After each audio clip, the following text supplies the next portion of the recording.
go because I was just asking because I'm like I'm gonna see what she got down here and I can skim through it a little bit because I didn't look at it. It was just so much going on. We're live. All right.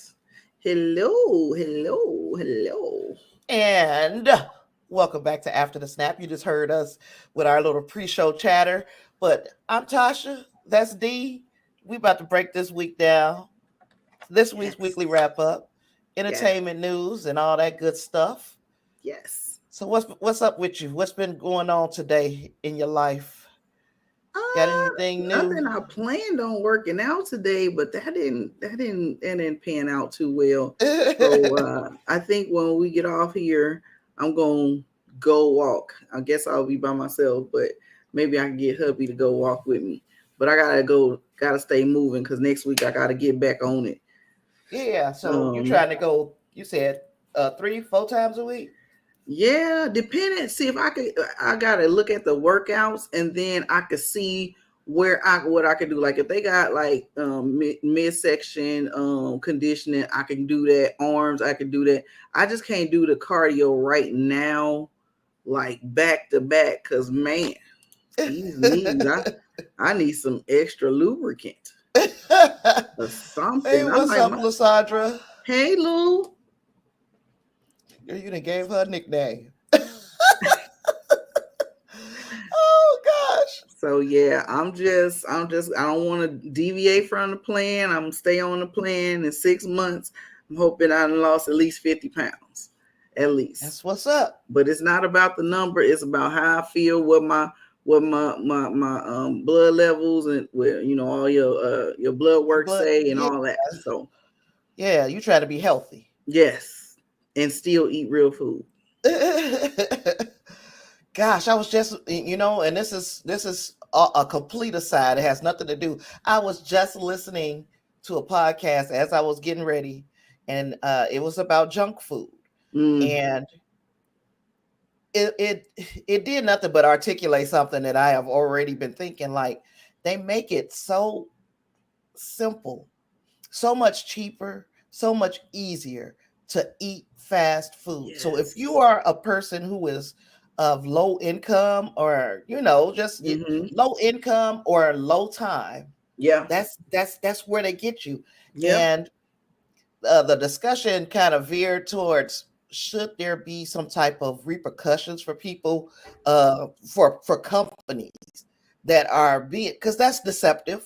Mm-hmm. Why would real food cost any more or less than processed food? If a salad costs $8, why does this double cheeseburger cost uh 99 cents? And that's supposed to be a beef. You got to kill a whole cow to get to get that one sandwich. So it was a good I guess dialogue about the state of food in the world that we in right now, because it's all effed up. You know, All effed up. I went when I go to the chiropractor, not the chiropractor, the acupuncture, my acupuncturist, and she has 3 burgers in a case. The Mm-hmm. burger, the bun, and we've been going there for like 4 years that we've been here in Texas. And I'm gonna tell you, them burgers have not They changed. still look like the same They way that when you still, bought them. they still look the same. And I'm like, and I always look up. She said, every time you come here, you look up at, because I'm like, I'm trying to see, is there some mold on it by now? No, Like it's not going to something change. growing on it.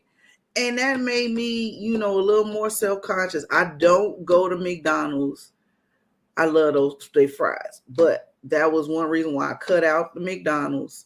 I will do Chick-fil-A, but I'll do, the chicken and things of that nature. So I'm good with that. I try to eat stuff that I'm hoping that they will prepare. So I'm just like trying to be more conscious of it, trying to get more things into your diet that are going to be good for you, avocado, stuff like that. Because at first, the texture of the avocado, just to eat it with a spoon, was not for me. And then I got gradually into it so I could do that. And then I know it gives you the, the oils and stuff that you need to make Yeah. everything, do what it does inside in your skin. And I've always been a water drinker. So, my mama, she popped, but she was like, no, you're not getting no pop. If you get pop, you get it outside. So, that was never a thing. It was maybe like Kool-Aid. I don't even really drink Kool-Aid because now it's the sugar. And then the sugar, The finding high that sugar. fructose corn syrup. Yes, it's so many different names for it. When you look at the label, you don't know what these words are. And then it's so much hidden sugar in everything you eat. So Right. it's not just about the sugar, and then when the bread break down and all that craziness, Yeah, it's it's just not a about lot. it's not just about the fast food, but it is mighty interesting Yeah, that food is dirt damn cheap. yeah, And a person who is down on their luck and only got $5, where am yeah. I going to get an entire meal, the entire uh number of calories that I need to be able to make it to the next day? Where am I going to get that from for $5? And And even the thing about an organic bell pepper versus I don't know where a regular bell pepper. It's like, why is it so like we not getting it from the same place? And then I'm wondering, it's just me. Like, okay, you just slapped organic on but here. that's the Is way it I feel. is it really organic? How do I know unless Yeah, I grow it on my patio? on yourself, right? So Well, Angus added that McDonald's doesn't use U.S. beef. It gets mm, beef insanely cheap from places like Brazil. So that's mm, that's something to think about. And we're gonna get into our real entertainment news. But this was just kind of like yes, she said it, and I'm like, well, you know what? I could piggy off of that. And yeah. Lysandra said, I miss my fries from McDonald's. I know, and I then tell them no the salt, 6 packs of salt. and then get 6 packs of salt, but not Oh anymore. no, that's another thing. Oh, Yeah, ooh, the sodium. I don't even know how you eating that. The salt would just that's how I do it. So yeah, well, I'm glad you ain't doing that no more. Oh That goodness can possibly gracious! be good. They possibly be good No, for you. no, no, no, no, Oh no. shoot. Well, we got some stuff to wrap up today. Yes, we do. Kind of, I guess it seems like it's a lot, but it's really not, to be quite honest. So we're gonna jump right on into it with an off the top. We were talking about Ava Duvernay. Well, we were talking about people walking away from Spotify. Mm-hmm. Ava Duvernay is the latest person, and they hadn't even started their show yet. She's the Oh, latest person to just be like, peace. We don't even have to fulfill this contract that this agreement that we have. We don't have to fulfill it. I'm going wow. on. So just more than 1 year after the activist Oscar nominees Film Collective inked a first look deal with the music and podcast streamer, a spokesperson for Array has confirmed the plug has been pulled. And I guess we can just chalk this up as the latest in the fallout over Spotify and their, I guess, defense of Joe Rogan. Mm-hmm. I had heard, I had been reporting that Joe Rogan got a $100 million deal with Spotify when he signed with them. Wow. But then I'm hearing that it's upwards, it could be closer to $200 million that Spotify is paying Joe Rogan. So I get it. I understand. That's a big L to take if you cut his show.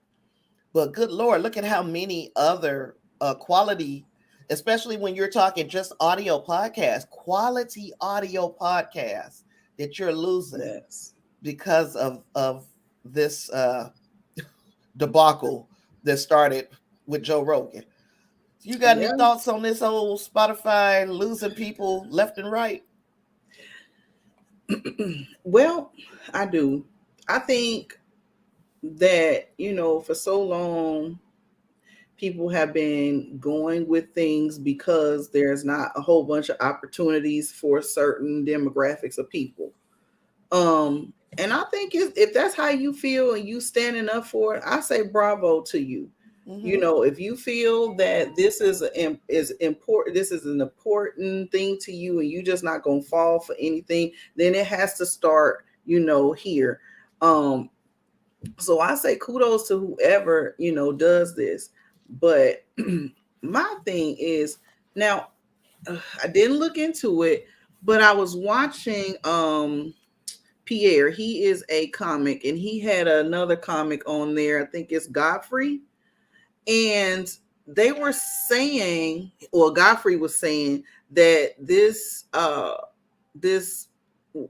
what Joe Rogan said happened a while ago. Is this like a year? This back in about a year ago or so? No, and this is okay. So this is the issue that I have with it as well. So I'm going to expound on what you're saying just a minute. It happened over the course of he's had this podcast for 12 years. Okay. So over the course of these 12 years, and probably more in the early part of those 12 years, this is where the N word was being kind of thrown around, and it was also when the Planet of the Apes quote unquote joke came out. Okay, so this is the only issue that I have with this is I would prefer to let these people say what they feel. Because I'm going to say what I feel. You're going to say what you feel, and we're respectful people. So we're not going to trample on anybody in saying how we feel. But it's part of our freedom of speech. We also have the freedom to do exactly what these with these other podcasters, to include Ava Duvernay or artists like India Ari, we have the right to just walk away from it. You don't have to listen to Joe Rogan, but to silence him is probably it's against his First Amendment right. He has a right to say BS. We got a right to respond or to feel a different way behind it. And that's what I don't want. I don't want it to end up being where everybody has to agree. You have to say what I want you to say. No, it shouldn't be that way. Say what you want. Just be prepared for the repercussions or the consequences.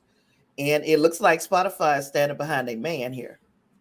That's what I've always said too, is you have the right to say what you want to say, but it doesn't say that you have the right to say what you want to say, and that means there's no repercussions or consequences from what you say. And so I get that, but I guess maybe what the drive behind people leaving is that's their way of boycotting. That's their way of saying that this is not okay, because because of society and how it is. You don't like it, you don't have to associate with it. So I'm guessing that's the stance that they're taking with it. I agree with that. It's just that so many people want to see the man get fired. Let him keep on talking. If you see your numbers go down, that's when you hurt somebody like that. All this conversation about canceling and all this, that ain't hurting him. I think that they think that if enough people boycott, they're going to. But then on Spotify's side, they're like, we didn't pay him $200,000. So are we going to just like let it go? Because then quite sure then you're gonna get sued because of the remaining money left on the table that he signed to. So it's like, okay, do we get rid of him and then pay him for nothing, or just let him keep going and then at the end sever ties? Right. So yeah, I was like, okay, because I'm like, I don't listen to him. I kind of sort of didn't know who he was. I had heard the name. Well, he was back in the day, Fear Factor. Remember the show Fear Factor? Oh, so back in the day, that was him. Yeah. That was the grossest show ever. Oh my God, my sister used to love that stinking show. I watched it, but I couldn't watch it. Anything that nothing that's gonna make me sick. Angus says Spotify has paid music rights holders a pittance. They are still making bank over the Rogan experience. If that was reversed somehow, if Rogan was costing them more than he brought in, he'd be dropped like a hot rock. And this is the truth. Yeah.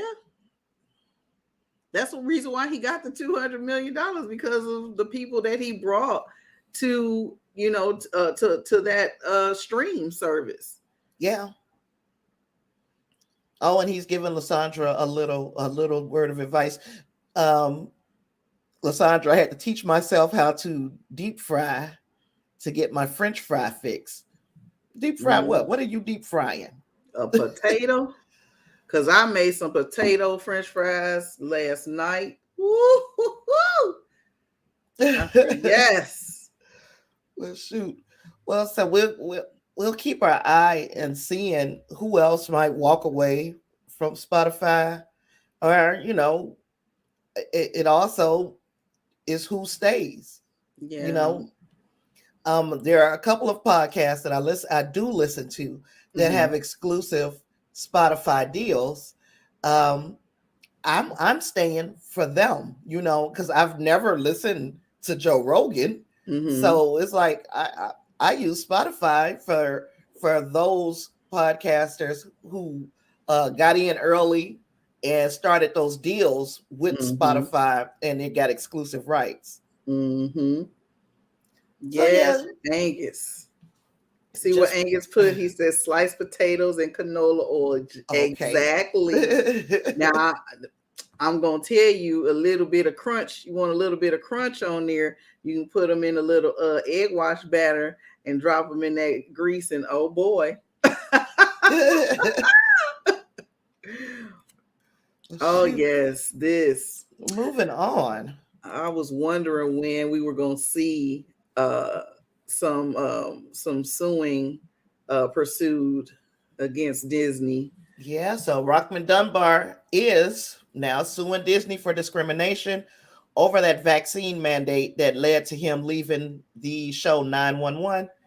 So I have an issue, and it's a small one, but again, I can't say that this is his reasons for leaving are not valid. They may be valid to him, but I find a little bit of problem with it. We're gonna get to it. He's suing him. Huh? I said, I think I know why you. Yeah, he's suing them because, he sued 20th Century or 20th Television. So that was a Fox thing, but Disney bought Fox, so now Disney is on the hook for anything that happens with the 20th Television arm of their conglomerate. But he's claiming that the studio engaged in discrimination, including mocking his religious beliefs, barring him from the set, and hampering his ability to get other work. He says that the defendants deliberately made it sound like he was a recalcitrant anti-vaxxer rather than present the truth, that like millions of other Americans, he is a sincere adherent to a non-mainstream religious belief that prevents him from being vaccinated. Now, it was kind of crazy because he belongs to what is it called? The Church of Universal Wisdom. Have you ever heard of that? No. So the Church of Universal Wisdom is a congregation of people that this religion is based solely on the belief in chiropractic spinal adjustments, which I don't know what that has to do with anything, and universal intelligence. And it also forbids vaccinations. But the New York Times covered the Congregation of Universal Wisdom some time ago, and they noted that many of the families are just saying that they're members of this church so that they won't have to be getting their children vaccinated or themselves vaccinated. Right. Okay. So part of me says, does he really have this religious belief? Or is it just a way to get around, skirt the rules? I can't say one way or the other because I'm not in Mr. Dunbar's head. But I did find it strange that he first applied for a medical exemption, which they denied. the parent company, Disney and 20th, Yeah, I saw denied that. it. And then he turned around and said, it's my religion. And if it was my religion, wouldn't I lead with that? Would not lead with that. What you think? Yeah, yeah, because but then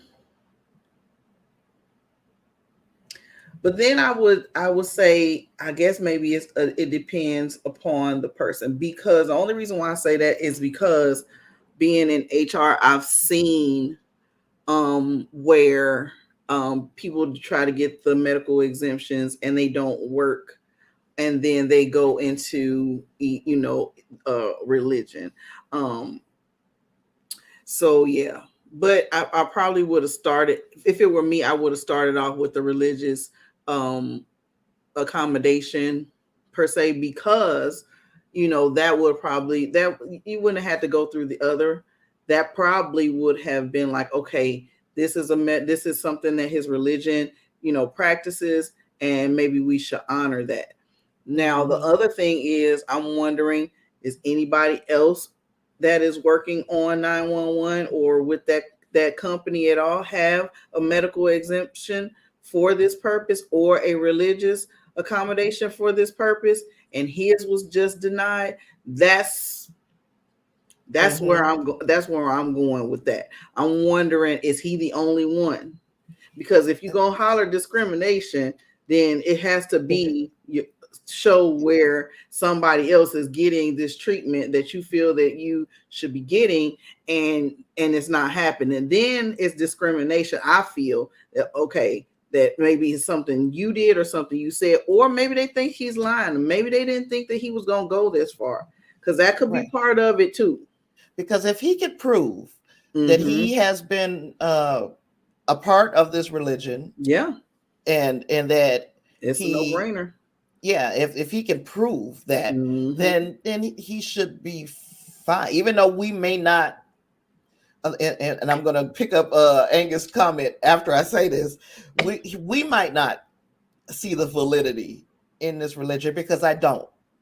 I don't, but I don't understand it. I don't know anything about it. What I do know about it, it sounds real scammery, But if he believes it, and if he really adheres to it, then you would have to honor his wishes.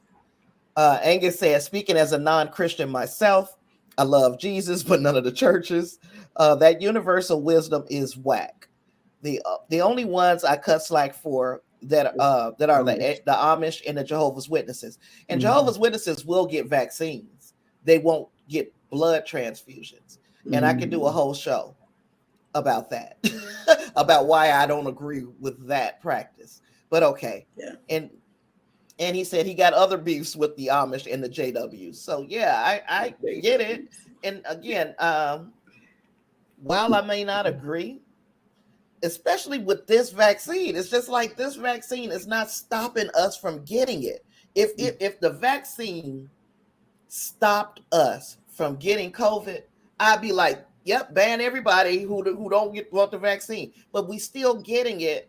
We're not getting it as bad or as serious of a case of COVID as some of our counterparts who are not vaccinated at all, but we're still getting it. So I'm saying, let these people make that. If they want to catch COVID and damn near die, then let them. That's their choice at this point. Yeah, but then I guess when it comes to like this working environment, they have to be careful, because you don't know what everyone is doing. No, everyone is not taking precautions. So then it should have been some type of testing put in place while they're there, so just people can't be running rampant around there, because it's the thing. People want to say, oh, I got it from work. And you got it from somebody at work that's not possibly doing what they're supposed to do, or being around, having parties. You're not wearing a mask. If you're not going to be vaccinated, you're not wiping down surfaces when you come in. Before the virus started, I was always wiping down surfaces. That was my But I thing. mean, that to me is still okay. You get the vaccine. Let's say everybody has the vaccine at this point. Mm-hmm. There are still people who are going to do those same things. Yeah. So and you'll still be able to catch COVID. So why are we, now that we know what this vaccine is capable of and incapable of, why are we still riding these people about getting the vaccine? That's my question. Like, even if a whole room full of unvaccinated people did all the things that you just said, they would be at the same risk of getting COVID as a room full of completely vaccinated people. That's true. It's hard to explain, but I'm just saying, like, if people are not going to get vaccinated, at least, if they have COVID or whatever, have some type of testing in place, that you have to go through a vigorous, testing I think situation that's what every they time were that you doing go. anyway, because Well, that's how they were catching a lot of the people on your news sets and your movie sets. right. That's how they were catching them with it, is because they are doing a rigorous, I guess, routine of testing people. But yeah, it's just, if the Church of what is it, the Church of Universal Wisdom, I know it's a real thing. I know it's a real church. But if it is seriously his belief, then they might be on the hook for this. He's only suing for $1 million too. But and I'm saying only, like I got $1 million sitting somewhere. But yeah, I'm like this. If you need to be suing for more than 1.3 million, because you got to do your lawyer and then the taxes, and then if you saying that you got fired, so then you need to be for the rest of your contract, and then you trying to say that keeping you from getting any other jobs. I think you got a little more pain and suffering than 1.3, but that's just me. Yeah. So yeah, if I wouldn't be surprised or shocked if we never hear anything else about this, because it's settled. Yeah, because it's $1 million to Disney is nothing. Yeah, it's they dropping can write that off some type of way. Dropping their coffers. So yeah, but it was just an interesting thing to me because of the religious angle to it. Like, and I'm wondering, like, have you with this? This is like something that was like from birth, that you never had any vaccination? Have you been vaccinated from anything? And that would be an interesting thing to dig into too, to find out whether this was just a choice that he made as an adult, or whether he was born and raised in this belief system. I don't think he was. I believe that this is a rather personal, new belief system. Not like since COVID, not like I just made up a religion so I won't have to get this vaccine. I think it's the mandate. I know it's the mandate part that you're being made to do something. This is your body, and you are being made to do something that you don't want to do, contrary to what you believe in, for whatever your reason. And it's just that it's already been a hot button issue. It's just we didn't hear about it as much because it was usually children who were caught up in the middle of that with the parents and that kind of thing. But now that we got grown ass people getting caught up in the middle of this, you're hearing about it a whole lot more because they are making an awful lot of noise. And Angus says the list of required vaccines for public schools is extensive.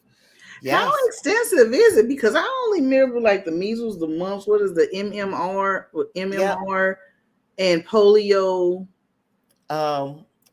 Smallpox. Smallpox. We had to get, well, I don't know if tetanus was a requirement, but tetanus might have been even been on Probably. there. Look, I just got one of those. You're supposed to get one of those every 10 years. Yeah. And now these kids are getting the chicken pox vaccine. Uh, there's a lot of it is a lot of vaccinations, and then different intervals for boosters and stuff. It is Look, I didn't know it was a what is it? Pneumonia shot. They asked me did I want one when I I had went never to heard of a pneumonia shot either. CVS, and I was like, huh? And it was like, do you want? They asked me did I want a pneumonia shot or did I want a flu vaccination, and there was another one, and I was like, look.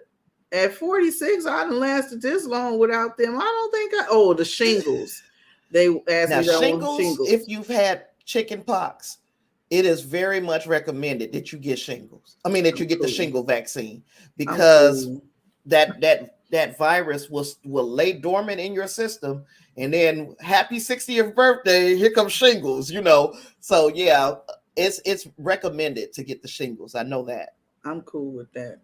That's what I tell y'all. If anybody ever tell you that I went out with some type of overdose, they lied, because I ain't trying to get shot up every time there's a new something to get the vaccine with.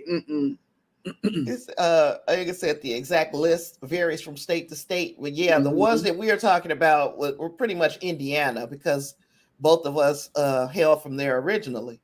So yeah, but I'm pretty sure that if I were to look into it, and I would have to ask Quinn's dad, because Quinn went to school here a few years too. So like, what did you have? Did you have to get him any additional shots besides the ones that I got him at home? That's another conversation for another day, though, huh? Yep.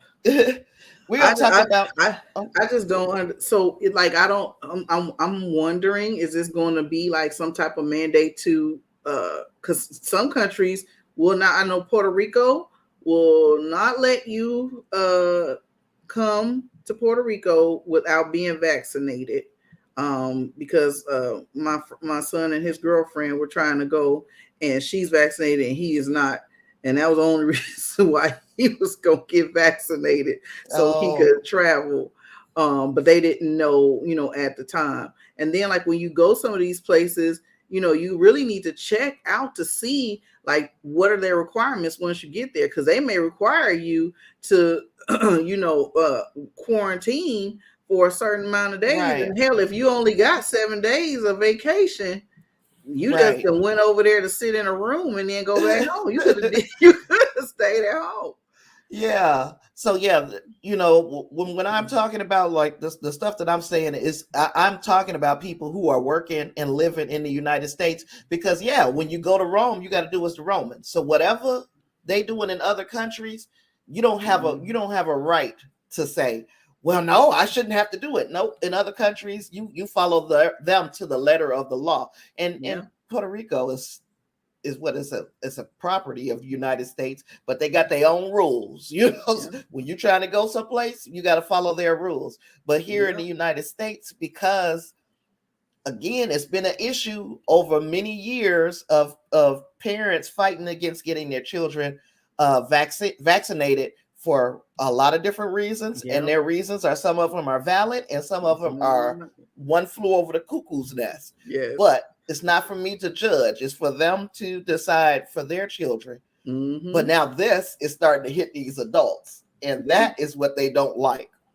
And then the other part of that is they're requiring this stuff. Was it in New York to go to certain restaurants and stuff like that? Like when I told you I was trying to take Jimmy to see Charlie Wilson for his birthday, like we had to get within 72 hours of the concert, we had to be tested negative, and they wanted us to show vaccination card. I just don't. I mean, now, and probably then, before we started to realize that we're going to get it anyway, before we started to realize that we were going to get it anyway, I was all for show the vaccination card everywhere you go. But now that I'm like, we gonna get it anyway. And then now, and then Kevin Hart, he's touring. I know you don't like him too much, but he he is requiring some things for his shows as well. So I'm like, it And may yeah, be, you got a choice there, yeah. whether you go or not. But like these Mm-hmm. people trying to go to work, Mm-hmm. that's the thing. It's like, are y'all gonna feed this man's family? I believe people should be able to work. Even people that you guys feel like should be canceled, and I feel like people should be able to work, because if you don't work in this country, 9 times out of 10 you don't eat. That's And true. those two things, then you're depriving a person of the liberty, even though nobody has a right to make millions and billions of dollars. That's not a fundamental right. But if that is part and parcel of the job that they do, I think they should be allowed to do their jobs. Mm-hmm. Now, Angus Very much added so. 44 states require hepatitis vaccine also. So Oh, something else to Jesus. think about. Yep. The And I heard hepatitis. that one hurt. Um, I know I've had it. I've had every shot because of being in the military. Mhm. I am not a Kevin Hart fan. No. Am I? Let me see. Do Is I? she likes him as a person. She just I doesn't care don't. for his Yeah. comedy. Yeah. His brand of his Yeah, comedy. Yeah. It's not. that's what that is. I had to Um. clarify that for my girl. She We got ooh, Sony's Uncharted oh, 4 days. overperforming past its mid $30 million projections. We thought it was going to make $30 million. This is all domestic. We thought it was going to make mid $30 million, but it looks like it's going to, over this 4-day weekend, make Mm-hmm. $45 million. So, and it also is getting a China release, which a lot of films have not been getting, specifically the Marvel movies. China Why has is had that? some beef. Oh, China got beef with Marvel right now. And it's because of Simu Liu from Shang-Chi, Mm-hmm. uh, a tweet that he put out some time ago about that uh, his parents told him that when they were in China, it was like a third world country. And that is his understanding handed down from his parents. He put that out there. China is very protective of its image throughout the world, and Mm-hmm. that was one of the reasons. And then Chloe Zhao, who was also an Asian uh, filmmaker, she did Eternals, and Mm-hmm. they had beef with her for whatever reason. She spoke out against some of the practices in China as well. So they was like, okay, well, if you're gonna work with them, we won't work with you. So no China for them. Mm-hmm. All Um, right. but Tom Holland does get one movie out in China, and it's going to be Uncharted. Um, it's actually doing a little bit. I guess it's doing a little bit better than most video game Expected. to movie. It's not the best. I think the best still might have been that Angelina Jolie, Laura Croft. Yes, I that think was that good. still might be among the best, but this one is doing pretty good. Um, Now we know that his other movie on the box office charts. We're gonna talk about it probably. This might be the last week that we have some Spider-Man in the mix. Spider-Man No Way Home, looking at a solid 10th weekend. So it's gonna make $9 million over these 4 days in its 10th week. That's insane. Uh, Takes its total to $772.1 million domestically, and it puts it in third place. And just like I thought, it doesn't look like it's going to break any further. I didn't think it was going to pass Avatar, to be quite honest, but it's looking like it's done that.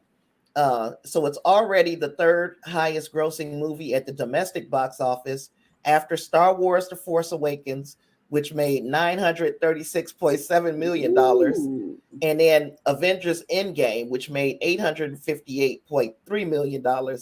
I think this thing caps off at 800 million, just like the industry insiders say, and it won't pass. It won't go any higher. If it does, I'd be completely shocked. But I don't think it will go to second place. I don't think it'll bump Avengers. But it has had a fantastic run. Yes. Making Tom Yeah. Holland like he's been in this Sony movie, which right now $40 million is pretty good. Oh yeah. Then he's been in that Spider-Man movie as well as Spider-Man, and he is making the most buzz in the box office as an actor. Then when you look at some of the movies that are like first, second, the second place movie, he was there. Tom Holland is making an argument to become one of the highest paid actors in Hollywood. Hey, well, I'm glad that he's breaking away from, because he's the one that's breaking away from the character, correct?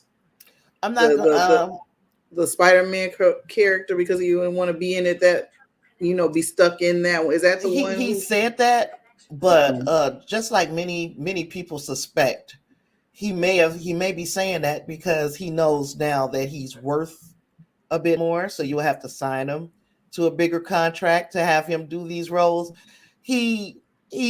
That's politics. There's no way that he's going to turn away a paycheck like that. If you brought, did you see Spider-Man No Way Home? Yes. This one. Yes. Okay, so that was when I went bug fuck early in the morning. Yeah.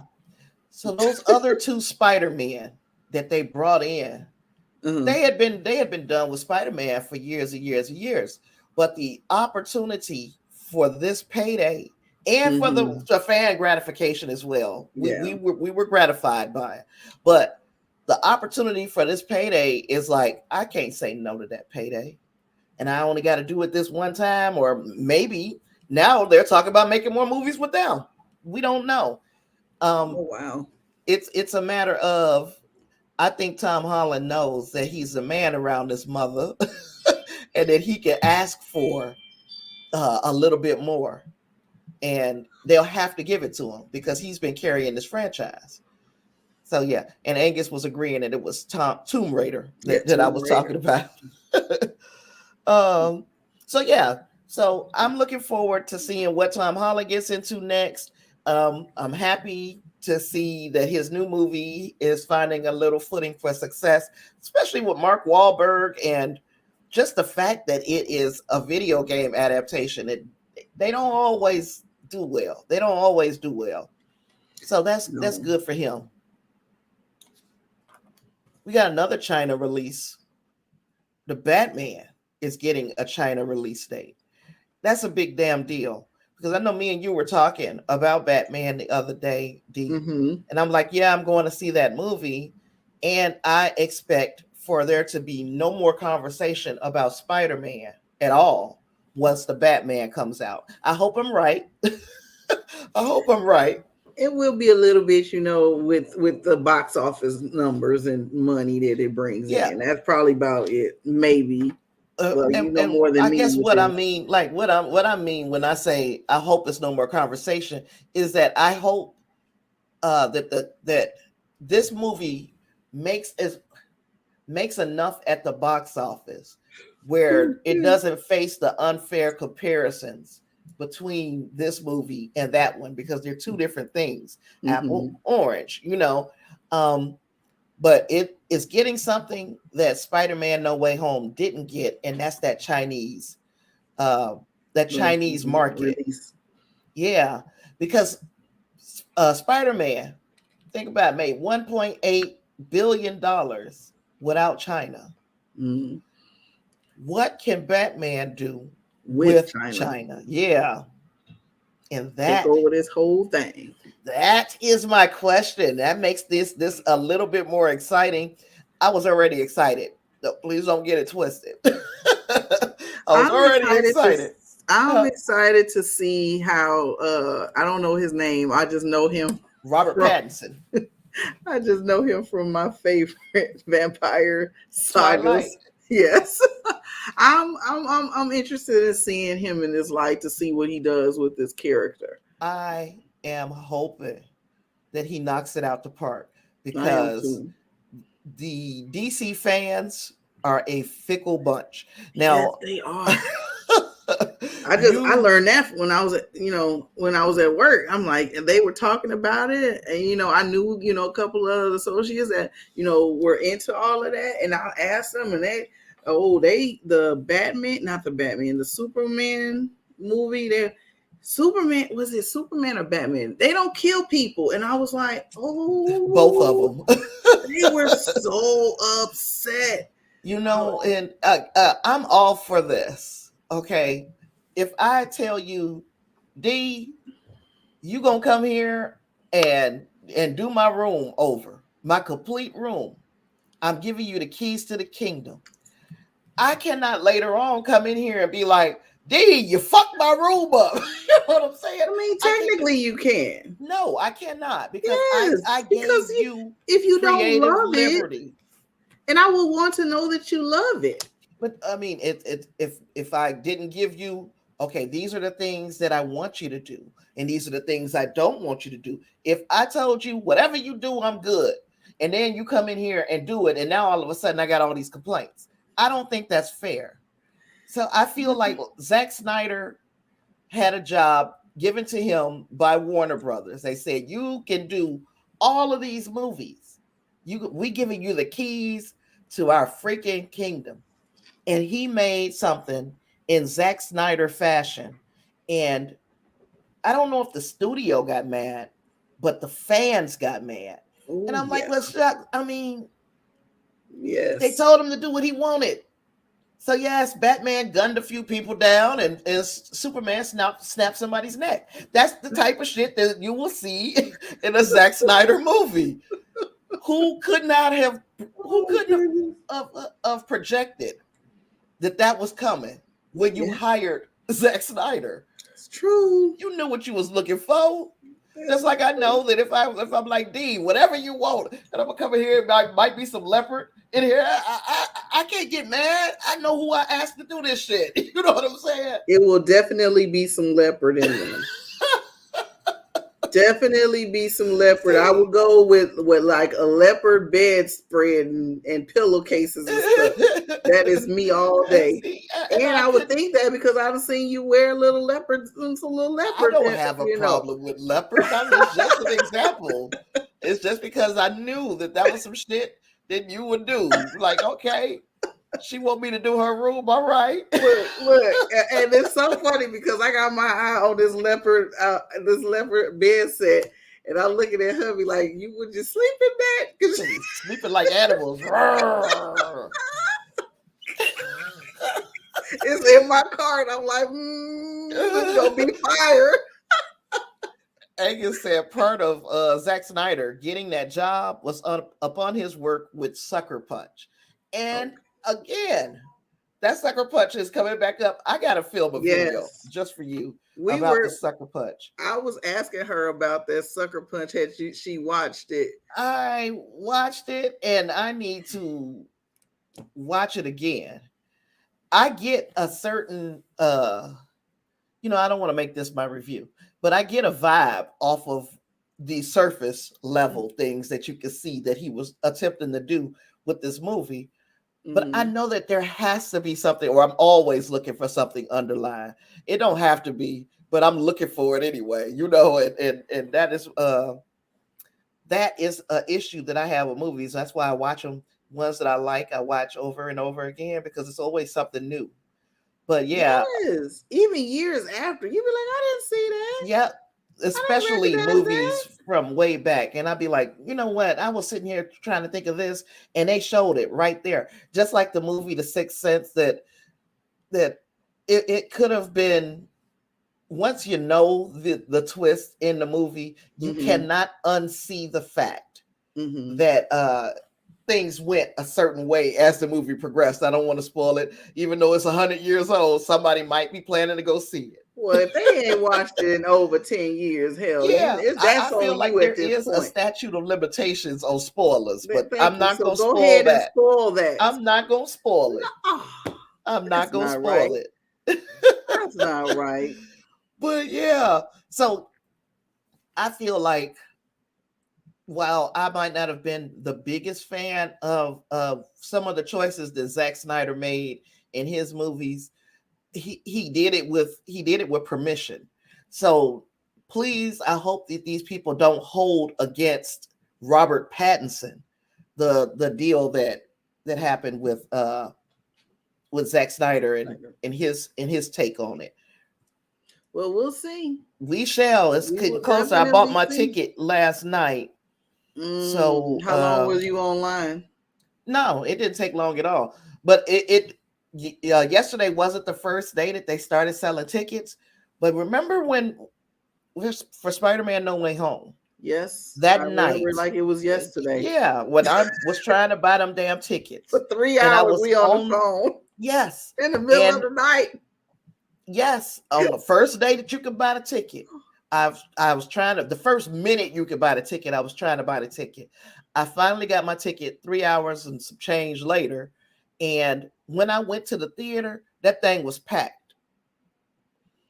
Batman tickets have been on sale for at least a week now. Mm-hmm. At least a week. I just now get in the game and buy my ticket. And do you know there were only five seats taken. Now, I'm going to see it as early as I can, which is I think 3:00 is the first showing at the theater that I'm going to. But I'm like, damn, it ain't nobody trying to buy ain't nobody trying to buy these tickets. I really hope that people don't play this game. This is fucking Batman. You know what I'm saying? And Batman is one of the most iconic heroes of at least past my prime, past my generation. You know, so don't play around. Go see Batman. Give it a chance. You know, if you don't like it, come back and fuss at me about it. But get a movie a chance. Now it comes out what, March 3rd. 4th? Well, I'm going to see it on March 3rd, that Thursday before. It really drops on the 4th. Okay. So yeah. Yeah, I think I'm gonna drag hubby with me to see and it. Then oh, we were talking about the Chinese release date. We went all the way. It releases in China on March 18th. Okay. So yeah, so I guess by it's a Friday. Okay. The beginning of April, we should know how much of a boost this movie got from that Chinese release. Like those first 2 weekends of the movie being out in China, I need to see how much the people are ready for another Batman movie. Yeah, we shall see really soon. We will see. Definitely, we will see. We got Harlem getting a second season. How? And I'm like, girl, should there have been any doubt that this show would get a second season? No, I thought it would get a second season. I'm surprised that it took so long for them to, come up with it. But I don't know what, their protocol is or, whatever. Maybe it was a little more negotiating need to be done. Who knows? But I'm good for it. I'm happy to see like these different women from through different parts of their life going through certain things and then just being together. It's not like some negativity going on. Right. It's some girlfriends and we talk to each other like girlfriends. We give it to you raw and and raw, unpeeled, unadulterated. Yes. And blackness. And if you don't like it, just I mean, yeah. But I think everybody, any demographics, if it's a group of men, a group of women, if you are really friends, then that's where you can be your ultimate real self. Your authentic self. Yes. Yeah. And to tell each other what it is. Because you told me many times I ain't like that shit. And I'm like, okay. I like, and I told you like I don't agree with that shit. Yeah, so don't agree with you. And it's like, and we still cool. We've been friends for 30 years plus. 30, so plus. It would be, it's one thing if the fundamental differences, Mm-hmm. your fundamental values are the same. Yeah. And that's what I see with these four young ladies. They are all very different But people, the same. but they have their fundamental values at the end and at the bottom of it all are the same. They just want To be they loved. they want to be loved and And successful. it's successful and accepted. Yep. Yeah. And I So think it's at the end of the day, that's what everybody wants. that's what all of us want. And Yeah. that's why, yeah, like you said, that's why it should be able, this is a movie or a series that should be able to cross demographics, because the same way I can relate to the women in, what's the name of the show? I don't watch it, but I'm sure you know what I'm talking about, D. Gosh, the one you Harlem. just watched with the white women. Oh, just like that. Yeah. What's the original? Oh, Sex in the Sex in the City. City. Girl, why did it hurt my brain to think of Sex in the City? Because we haven't thought about it in a long time. Yeah, I didn't even really watch it. I may have caught episodes here and there, but I can relate to those women in a lot of ways. Now, some ways, no, I can't. Nah, Hey but there, you know what? Thomas. You think about this. This is Golden Girls all over again. I You can know, relate. Even, all of these different things is the relationships, and you see them. You know, they came from other ideas, and now we're bringing them forward, and now we're getting to actually see, you know, what a lot of other people think, and how we act, and how we go through relationships, and how do we get to some of these crazy situations that we get ourselves into. I mean, it happens in every demographic. We yeah. just good thing that we get to see it. It happens in every demographic, but you just don't see it up front in every demographic. I Right. mean, but the thing about being friends is you accept each other. You know, if one of your friends is fickle as hell, you know, if one of your friends is strange, you know, it's just, you know that, you know, if they're a little socially awkward, you know, you accept that. And Yeah. then y'all get together. You know, if you got one in the group that's a cusser, you know, and then you got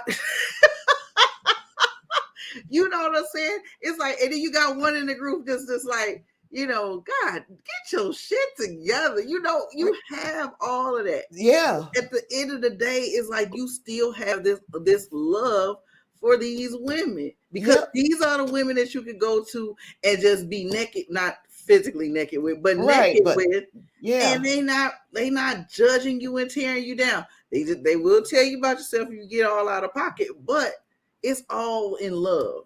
Yep. And that's what love is.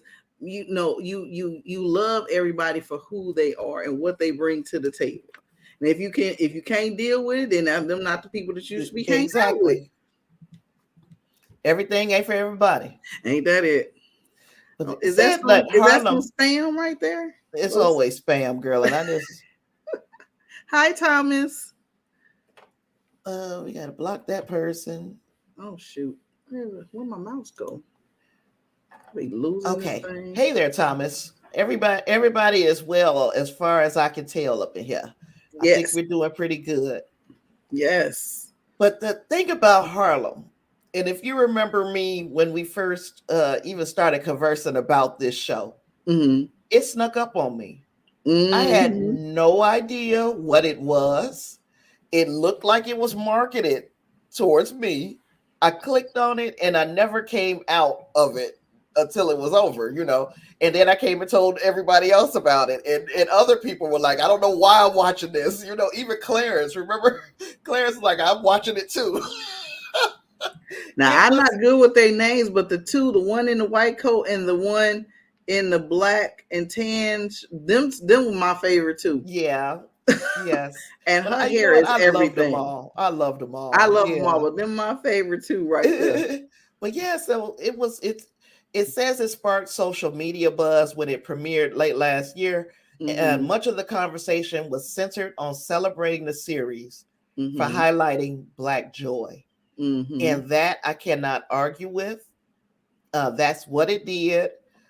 We did have a little, you know, it's a little, I guess, drama Yeah, But you gotta put a little that's drama in there. realistic as well. Nobody has a perfect out of the four friends, somebody gonna have some drama. Might not be the same kind of drama. Each person, y'all know my drama. My drama is different than your drama. And, your drama is much different than Bun's drama. It's just a different kind of. Yeah, But and it's again, a we all present. want the same thing. Ain't that some shit? Yeah. Beautiful, beautiful, beautiful sentiments and a beautiful show. And I can't wait for season 2. Yes. I'll be watching that.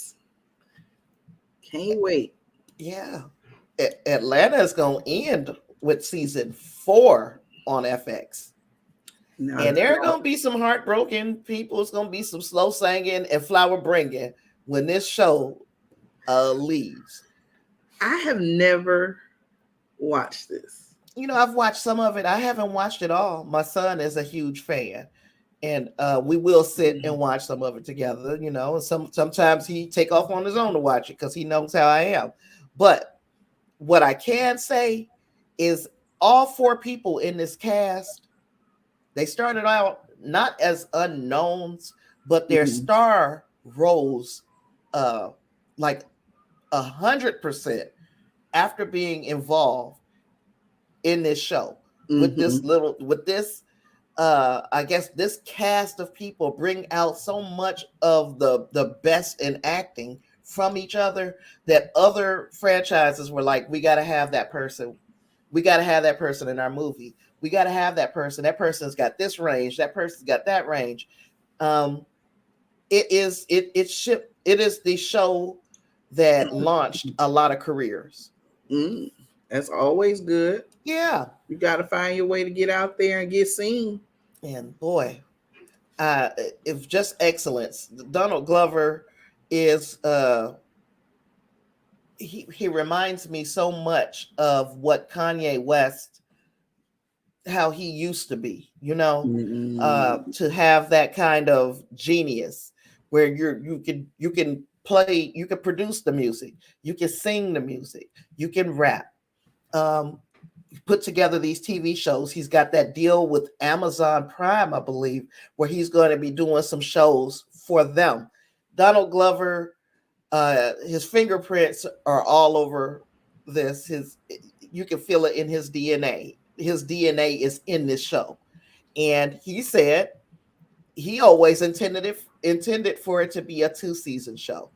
The fact that you're getting 2 more seasons is like flipping crazy. Yes. But I hope that it doesn't diminish what the show was. I can't see Donald Glover and this cast allowing that to happen, but I hope that we're going out on a high note with these characters. Yes, and I hope they get much more success. Yeah, having done this. I mean, Lakeith Stanfield is just everywhere now. And when you talk about him, you talk about flipping greatness. Brian Tyree Henry just did the Eternals with Marvel. Zazie Beetz, we remember her from The Harder They Fall. She did some work with in the Deadpool movie. She's all over the place too. And of course, Donald Glover. We know that the sky is the only thing that will limit him. He is just, like I said, just a genius in my opinion. But all 4 of them, fantastic. I was glad to see.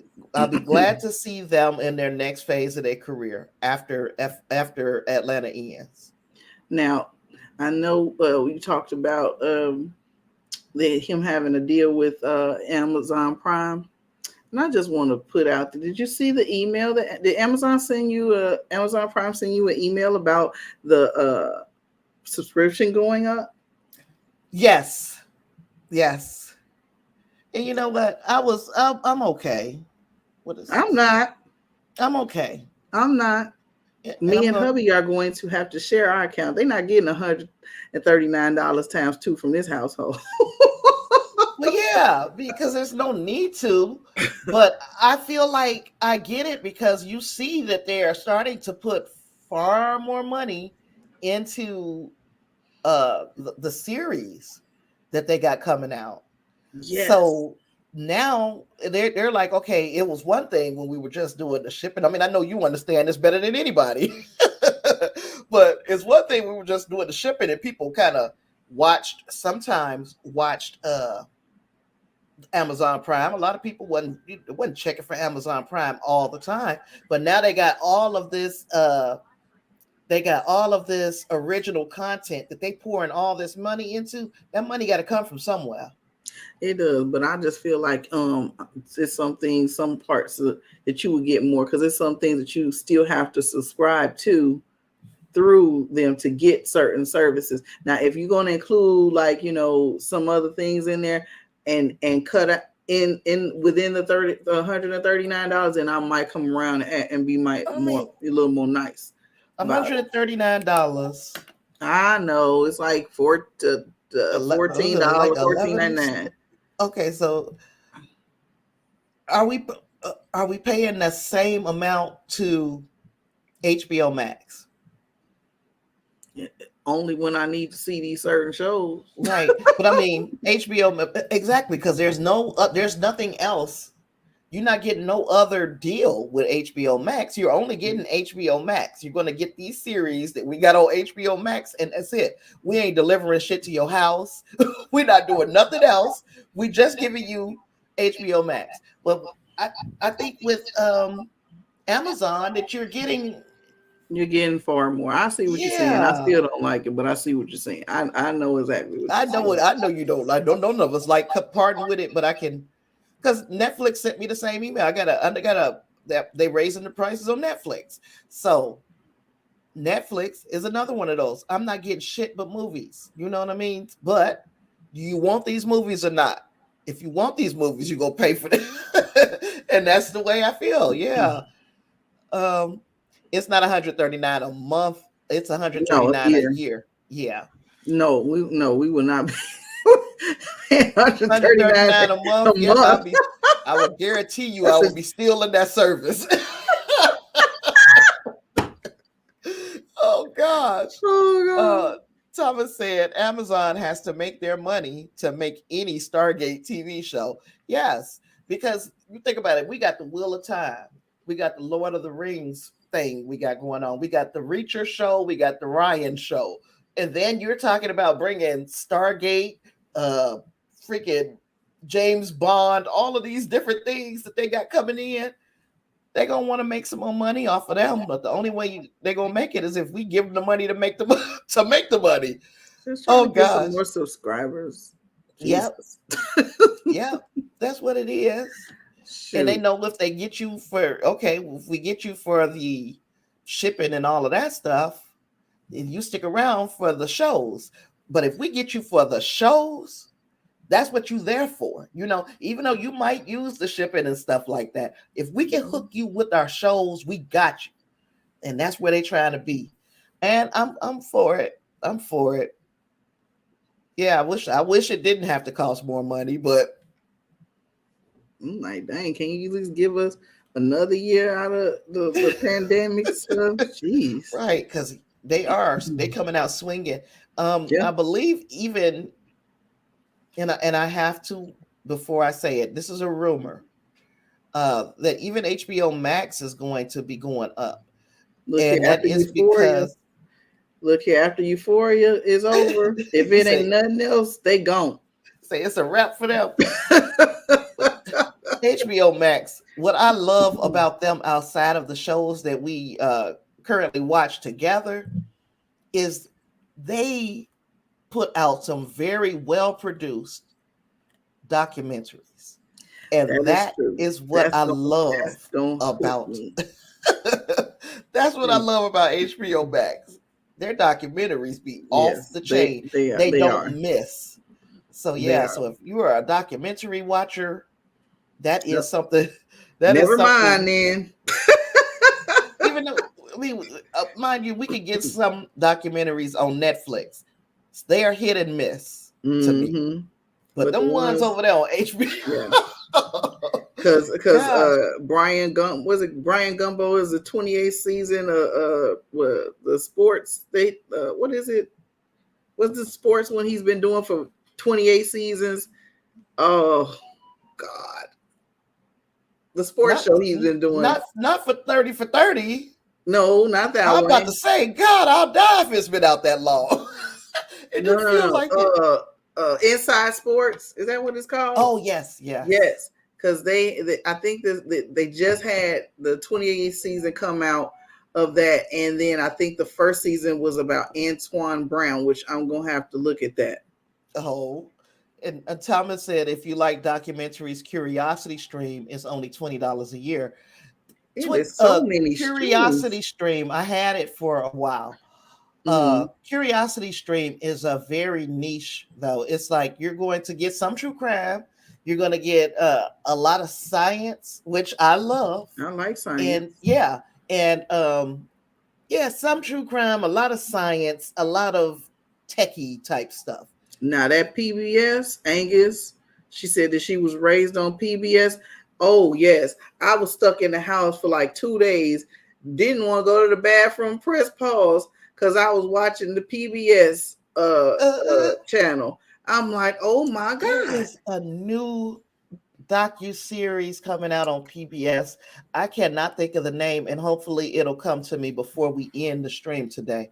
There's something coming out over there that I had my eye on. Yep, I might have to get that again. Look, I already went to Peacock, said I'd never do it.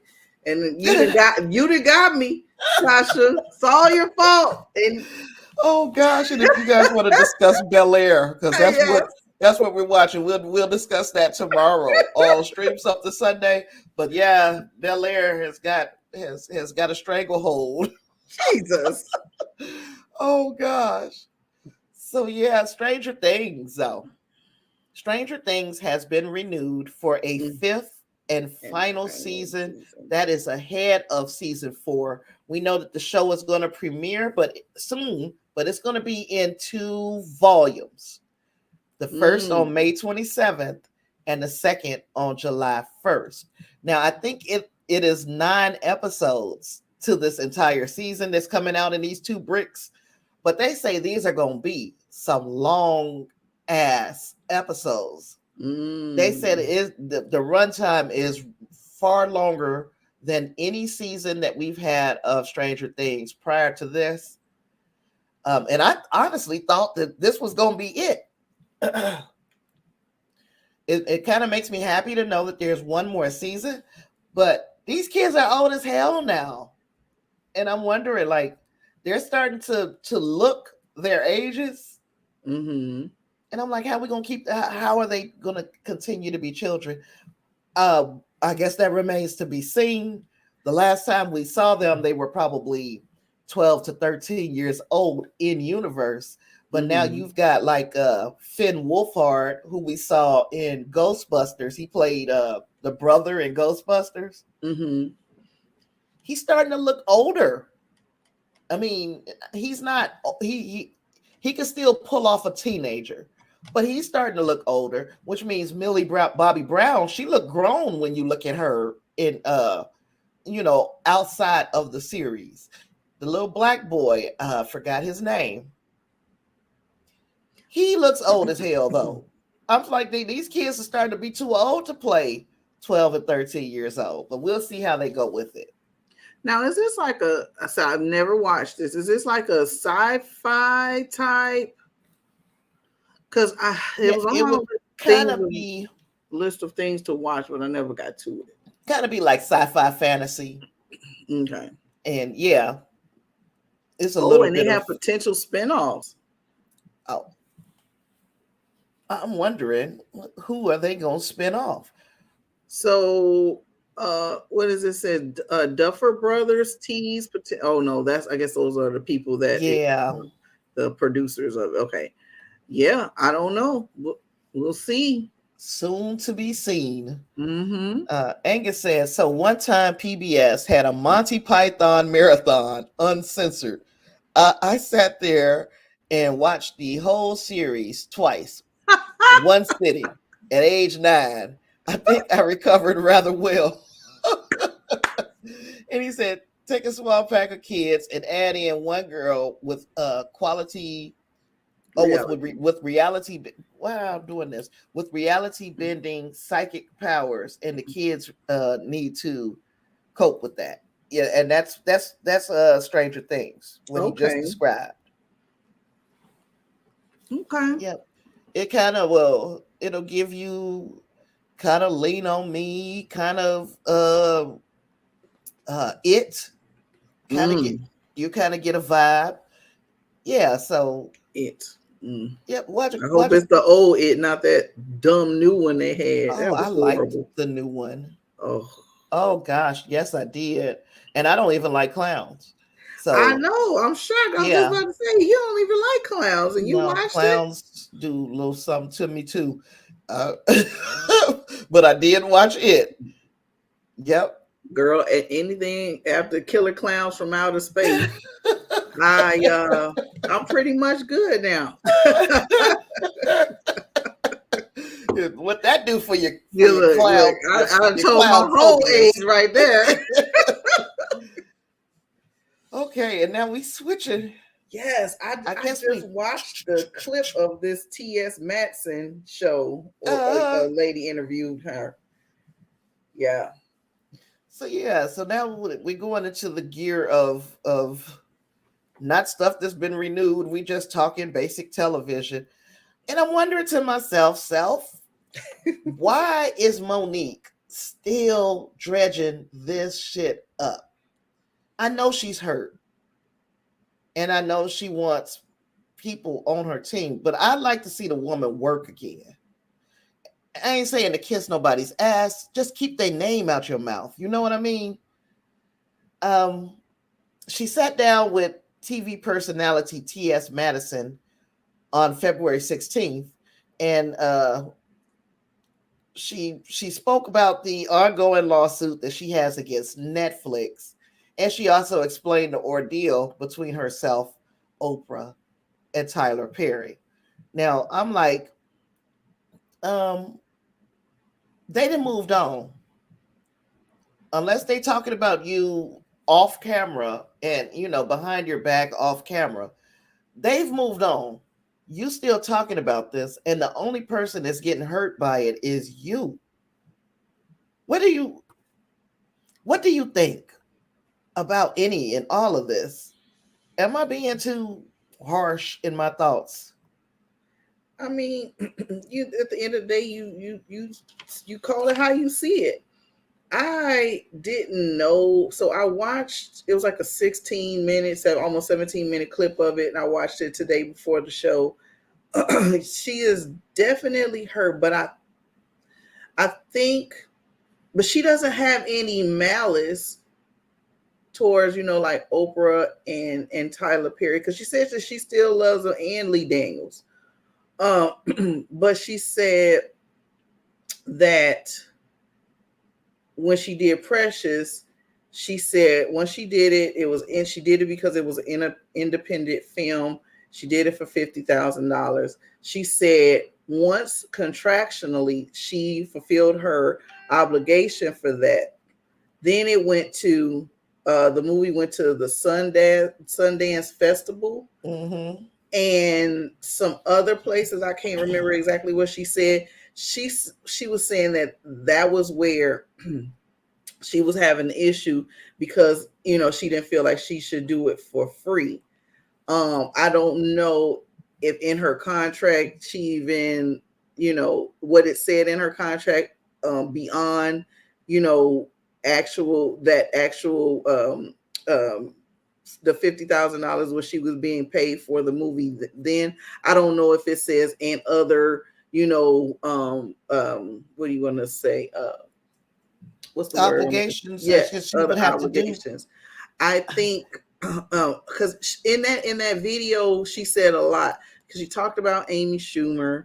She talked about how legends are being paid as legends, and she said that how Amy Schumer was getting paid 2 million, I think, more than she was, and she wasn't a legend. And that Amy Schumer came out and said, "No, I'm not a legend." So she said, "Why?" She was asking, "Why is her Amy Schumer's less legend or non-legend performances or resume um, um, overshadowing the $500,000 that Netflix wanted to give her?"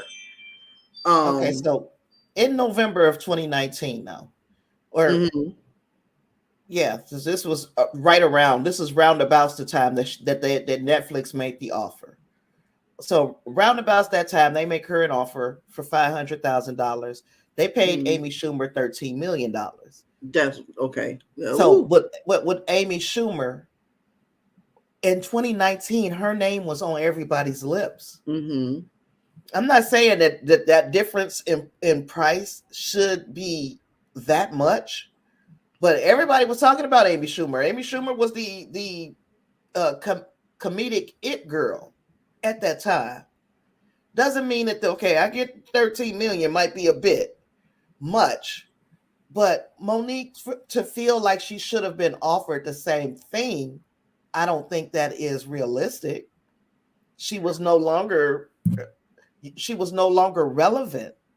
And that's true, but I kind of feel what she's saying, because she's saying that some people were talking to other producers saying that she was hard to get along with. So then once she did this is like putting her as, hard to work with, difficult to work with, angry Black woman. And I had never heard of any of those claims before this came up. Now she also included some people, like Eartha Kitt. Oh, and it was like two other people that, that they were deemed difficult to work with, and they weren't paid their worth, and that hurt them, and they went on, through life, and then tragedies happen, and then what happens ultimately, she said that we make a movie about it. And I guess this is the quote. This is your quote that you're talking about. She said, oftentimes when it comes to a Black woman speaking up and speaking out, it goes unheard until she dies. Then once she dies, we go back and say, she was right. Let's make a movie about it. So then she did list Eartha Kitt, Hazel Scott, Fannie Lou Hamer, Hattie McDaniel. She said those women took a stand, and all of these women left here heartbroken, unhealthy, looking at a community saying, y'all know I'm right, but why won't anybody say anything? And so I think that's the most hurtful part that I'm guessing for her. And I'm just guessing.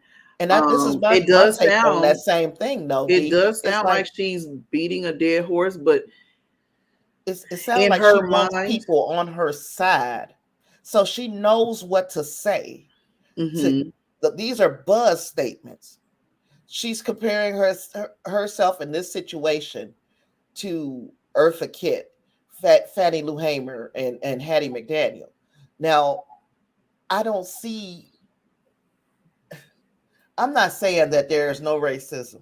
I can't possibly say that.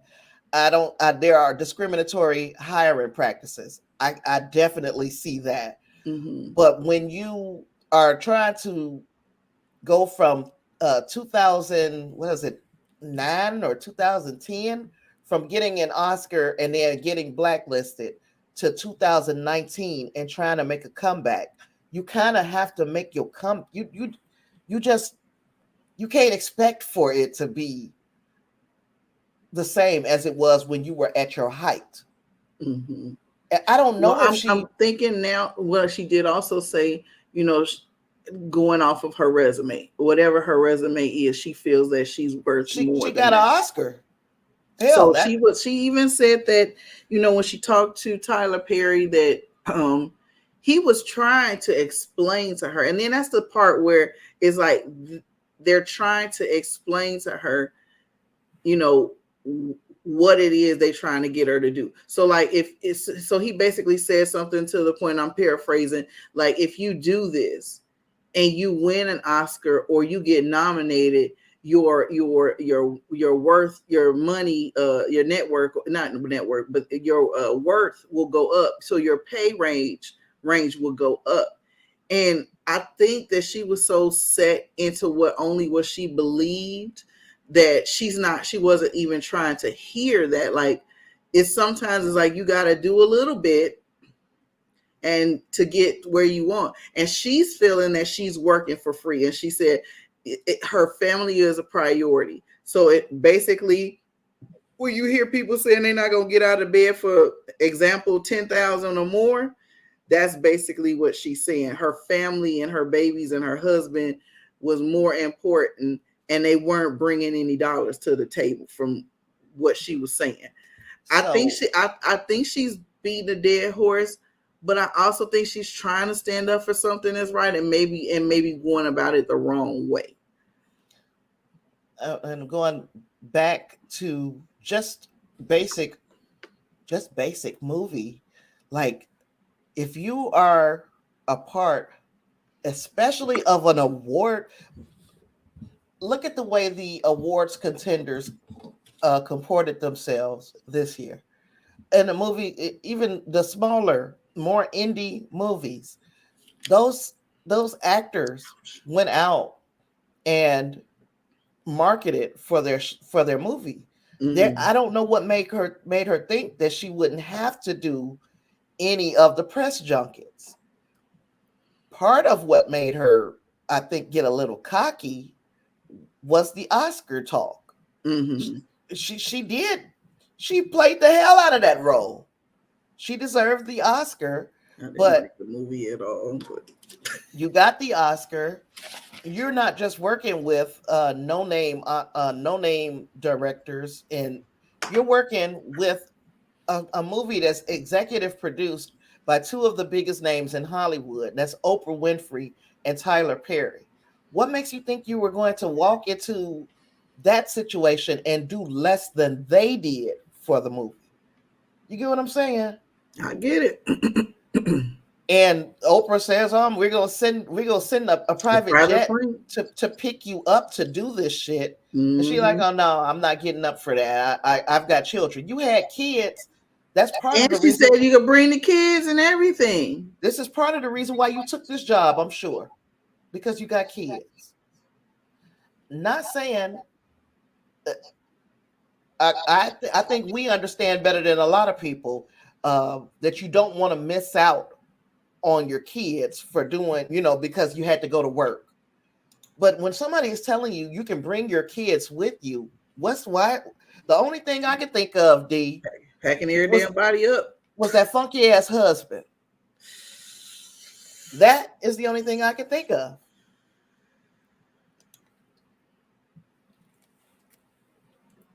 Maybe they bring the kids, but we ain't got enough room for him or whatever. I really believe. Well, I think, I don't know if the Oprah situation based on the kids, but it was the husband. But I know she did say with Tyler Perry, she said that people kept giving him a call, Tyler Perry, and he didn't want to discuss the situation. He's like, I'm leaving it alone. I don't want to revisit it.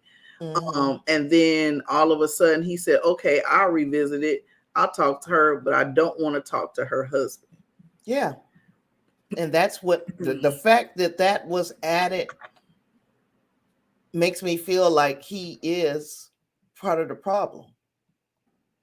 Like, she did press the press junkets for what was the name of the movie with Martin Lawrence? She was in. She played his sister. Oh, Roscoe's. Yes, she did family reunion. You mean to tell me you would do the press junket for Roscoe Jenkins, but you won't do the press junket for Precious, a movie that you are pushing for an award for? That don't make sense to me. I don't know how much she got paid for Roscoe Jenkins. She might have got paid an astronomical amount of money. Something tells me I doubt it, but she might have. I don't get it. I think she picked with the precious stuff, she picked the wrong time to try to flex her muscles in Hollywood. You didn't see Jennifer Hudson do this. You don't see Regina King do. Regina King does the press junkets for her movies. You know, you don't see the bigger names doing this. Why did you think you could get away with it? That's first and foremost. And then second, this Netflix thing, while I agree that there is a huge disparity in the amount of money they offered Monique and Wanda Sykes and what they offered to Amy Schumer, you can turn down the contract. You can say, I don't want to do it. So how can you sue them for a contract? I don't. Maybe that part of it I need some explanation. I don't understand how she's suing them when all she had to do is say, "Well, I'm not doing it for that price," and just be done with it. I don't know. I don't know if she's gonna go off of discrimination or what. She never said anything about No, that part. it's in this article that I'm reading. Let me go back up here. So let me see. She filed a lawsuit against the streaming service in November 2019, citing pay discrimination. Okay. After they offered her $500,000 for a stand-up comedy special, she didn't choose to negotiate any further. And then it was revealed that they offered Amy Schumer $13 million for her comedy special. So now I offer you 500,000 nickels because I don't have $500,000. I don't have 500,000 nickels, but I offer you 500,000 nickels to do something for me. And it's an insult to you. And you say, Tasha, I'm not doing that shit for these 500,000 nickels. Now you can either walk away at this point, or you can say, no, I'm gonna need you to give me 230,000 or whatever, you know. Renegotiate. Trying to renegotiate. That's how you do things. And I Because I believe didn't hear that either. I didn't hear that she tried to negotiate and they told her no. I'm like, did they just come and tell you this is what we gonna give you and that's it? And take you it were or just leave like, it. no. Did you say no? I believe I need more and this is what I need.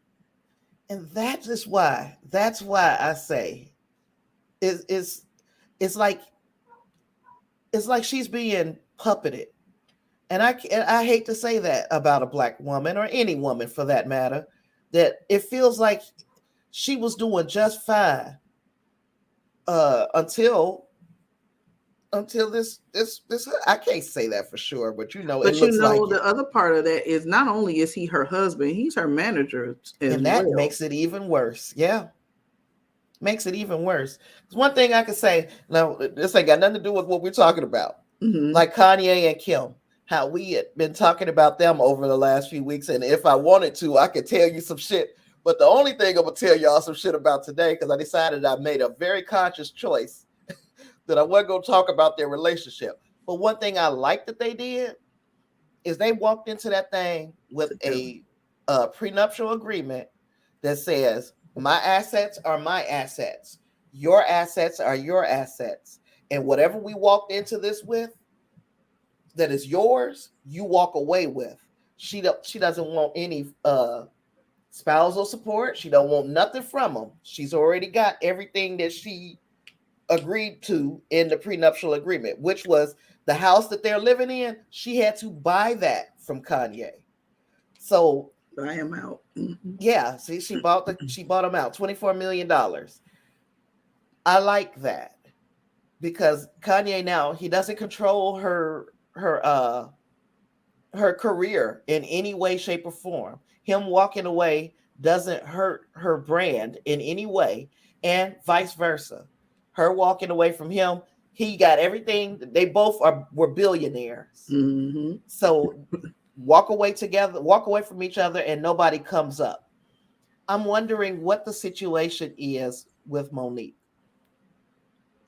I'm hoping that she had that level of forethought to have that type of prenuptial agreement to protect her. But to make him your manager, it's kind of bad to mix those two things together, I think. Yeah, because now that's what Mary J. Blige did, and Exactly. she playing spousal damn support. Exactly.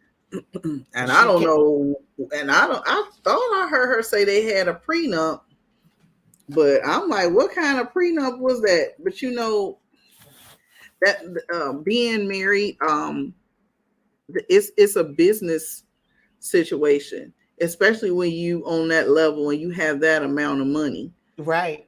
And that's what a lot of people don't get. Even when you don't have a lot of money, it's still a business situation, because at the end of the day, like you go, like to me, for example, people don't, you get married, people get excited about the fact of being married, but they don't understand what it takes to be married and to stay married, and what you have to do, and a lot of people don't like talking about, prenups and you know because me and hubby were just talking to, pre-existing living wills, those sorts of things. That's business. That's the business side of it, because at the end of the day, you would be surprised what the government could come in and take over when you ain't did what you're supposed to do. If you got people out here that ain't even they're not even on their husband or wives bank account, and they don't have a beneficiary, so the government comes and takes all of that if you don't, or you have to get a lawyer to get and then you have access to some of these things. Wait for them to distribute this stuff. Look at classic example is I'm bad. James Brown. I did a whole rendition. I knew we was going James Brown or Aretha Franklin. I waited for the song though. I'm like, she gonna sing one of them. I was reading something where like his family didn't take care of his business, and they were contesting what his wife wanted. And so like this man had been moved from various burial places 3 times before they just I think settled it not too long ago. Right. It makes no sense. You have to take care of your business, because a lot of people don't want to think about death. You're gonna die. Think about it. It's gonna happen. You need to get to have those conversations. I look. I told hubby I want to be cremated. He did not like that. Not, and he don't want to talk about it. I told him a whole bunch of stuff, but it was a joke. But I was just trying to make light of it, because that's what I want. I don't want you to have to spend money on this, all this other stuff. Put me a picture up there, a cute picture, and a nice dress and nice heels, and y'all have a memorial thing or have a party, and do what you want with the rest of it, or whatever the case may be. But you got to have the basics. People don't even have life insurances. That's why they on GoFundMe. You got a damn pair of damn Nikes, but you can't pay for no damn insurance. You got every Nike there is, and you can't pay $20 for insurance for somebody to bury you. Okay, I know. I'm done with my rant. You know who could have told us about all of this all the way back in the 80s? Who? Miss Cleo, girl. Call me now. You remember Miss Cleo? Well, she is Cleo, not making it. She not coming back. Well, she's deceased. Oh. But they are making a documentary about her, because if you don't remember, if you look, we was probably moving around so much at that point, a lot of us wouldn't remember. I remember Cleo basically had gotten, because of this, the 1-900 number stuff, and she's saying that she was a psychic. She found herself in the midst of a lawsuit. That the lawsuit was against the owners of the 900 number, what is it, psychic hotline. Mm-hmm. But she got roped into it because people thought that they were calling to talk to her and that she really had some type of Psychiatric information, powers. yeah, that she could give them about their future. So it says here her story is an example of how brown and black women have historically been marginalized and exotified in society and popular culture. If movie fans, we know you hear about the magical Negro. It used to be there was a trope in movies where anytime you see a black person, there's some type of magical advice that they have, unsolicited usually, that black women usually have these powers and they just can see. No, that is a trope. You have made us into a caricature of a person, and that is one of the things that happened with Miss Cleo. She was put up as, okay, you be the magical Negro that brings all these people in, and then they paid her pennies to do it. She wasn't making the money, the billions of dollars that the psychic hotline made. She was making like dirt compared to them. Mm-hmm. So it says the enduring image of a dark, mystical woman still continues to perpetuate this stereotype. As a woman of color and a director who wants to explore stories from diverse perspectives, this director was moved by how Miss Cleo found a way to navigate her life on her own terms. I felt, back in the day when it first came out, I didn't feel no type of way for Miss Cleo because I was like, she knew she was out here scamming people. But the more that you really think about it, I think that I owe it to her to find out more about the story. There's always more about the story.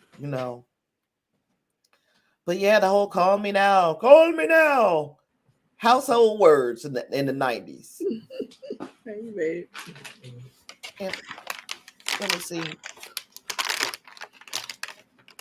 Yeah, yeah. It was bad. It was and she passed away in 2016. So Mm. yeah, 53 years old at that time, and Wow, she that had was young. yeah, she died of cancer. Yep. See, look. I want you to hit mute when you're doing all of that. Hit mute on your thing. I'm done now. Girl, sound like them cats. Oh God, Oh girl, my goodness. tear my little eardrums up. Oh, I'm so sorry. But you know that Afeni Shakur is getting a biopic as well. Okay, I'm interested in this one because she did some things in that Black Panther Party. She was very busy. Um, the biopic is going to chronicle her time with the Black Panther Party, starting April 2nd, 1969, when she and 20 other Black Panthers, who became known as the Panther 21, were arrested and charged with conspiracy to bomb police stations in New York. It's going to go all the way through June 16th, 1971. That's my little sister's birthday is June 16th. They share a birthday. That's the day that Tupac was born, as Mhm. well as they're going to talk a little bit about her childhood and teenage years through flashbacks. So that is another thing to look forward to. Another strong black woman, uh, another strong black woman to look forward to hearing more of their stories. Let me see what Thomas said over here. There was a wire guy that did that too and got busted for scamming people too. You know what? I'm surprised that it's not far more that we're hearing about than like these two instances, because it's not, it hasn't even stopped. We're just doing it through a different medium now. So if you're going to sue uh if you're gonna sue this guy and Miss Cleo, then you might as well sue all these people. I was just about to say that they sued DJ, the Fresh Prince and DJ Jazzy Jeff, because I called them. Girl, I don't even. You called them on what? They had a 1-800 number, girl. And I it mean, was, I don't know what I was supposed to hear, but I remember I called that and it came up on the phone bill, oh girl. girl, oh my goodness. I was just talking about how kids with the telephone, because Bud was telling me that her niece called the police and had a whole long conversation with them when they got to the house, because they came to the house and Oh, and she held a nice long conversation with them. And I'm like, I think every kid has done something. Quinn and them did it too. They didn't call, girl, I couldn't remember if it was the Philippines. They called somewhere. Just yeah. dialed a bunch of numbers and got somebody and talked to them. Wow. And when that phone bill, because back in the day, you couldn't, no long distance phone, them charges would rack up. Yes. When that freaking phone bill came, I had some splaining to do. I had some splaining to do. Yeah, that's what kids do. We pick up the See, phone and call crazy numbers. I know, and I blamed it on my brother. Terrible. I know. And then we had to pay that. I think we had to split the cost. I think it was like $11. Oh, well, that wasn't that bad. I'm Yes. talking like they've been talking on the phone for like minutes till it starts getting up to $50 and $60 for one phone call. Mm-hmm. And he remembers that to this day. See, He like, holds it you against lied you. on me. You owe I him some want my money. interest. I was like, boy, leave me alone. Yep. Oh gosh. There's Hillsong. Have you heard of the Hillsong Mega Church? No. So Can't this say was that I like have. the Church of the Stars, where Justin Bieber and the Kardashians, and it was just this huge freaking church. It started in Australia, and the pastor over there wanted to start a branch in the United States, so he hand chose this this preacher, and the hypocrisy of of course, it's always hypocrisy, but it was, girl, why do I hear this echo and it's bothering me? It's not me. Yeah, I don't know what it is. I can hear it though. This Hillsong mega church, the guy ended up having an affair, a very public one, and it was it was a big ass story, of course, because the church, it's totally against what this man would stand up in the pulpit and preach every day. So there's a 3-part docu-series called Hillsong, a Megachurch Exposed. It's an investigation into the church made famous by a celebrity congregation. All 3 episodes are going to drop on Discovery Plus on March 24th. And that is what I was going to say earlier about HBO Max. HBO Max might be going up because they're going to join with Discovery. Their merger in the United States has been approved. I don't know if it's been approved overseas, because they be trying to stop the little monopolies. But I'm wondering They if find a way Discovery, around that. yeah, of course, you pay the right person, yeah. I'm wondering if Discovery Plus will be bundled with HBO Max in some way. I really hope so, because this is one I would like to see as well, a docu-series. Let me see. Okay. What did he say? Angus says $600 phone bill from downloading off of a BBS before the internet. Wow. Oh gosh. And Thomas said, if I called collect call back in the day, it better be for a good reason. Yep. I don't think, Yes. yeah. It was basically this for us. If I called collect I'm trying to think. That means you need to call me right back at the number that you had for me. I think that's how we used to do it. Like, say no, I'm not accepting this call. Or if I call collect, you know I ain't had no money, so I need a ride from wherever I was at. Yeah, you That's had to say what you wanted real quick before they yep, cut you off. yep, yep. Because you know what, the cutoff was coming, but you got to you if you take a deep breath before they answer, you got time to say a few things before they cut you off. Oh goodness. So yeah, it was just another thing. Hillsong, Make a Church Exposed. I'm looking forward to hopefully HBO Max and Discovery Plus bundle their stuff up together, and I might be able to afford to have both of those streaming services. I wish they would, bundle some stuff together because it's getting, and it's like you want this. Oh, what is this? Huh?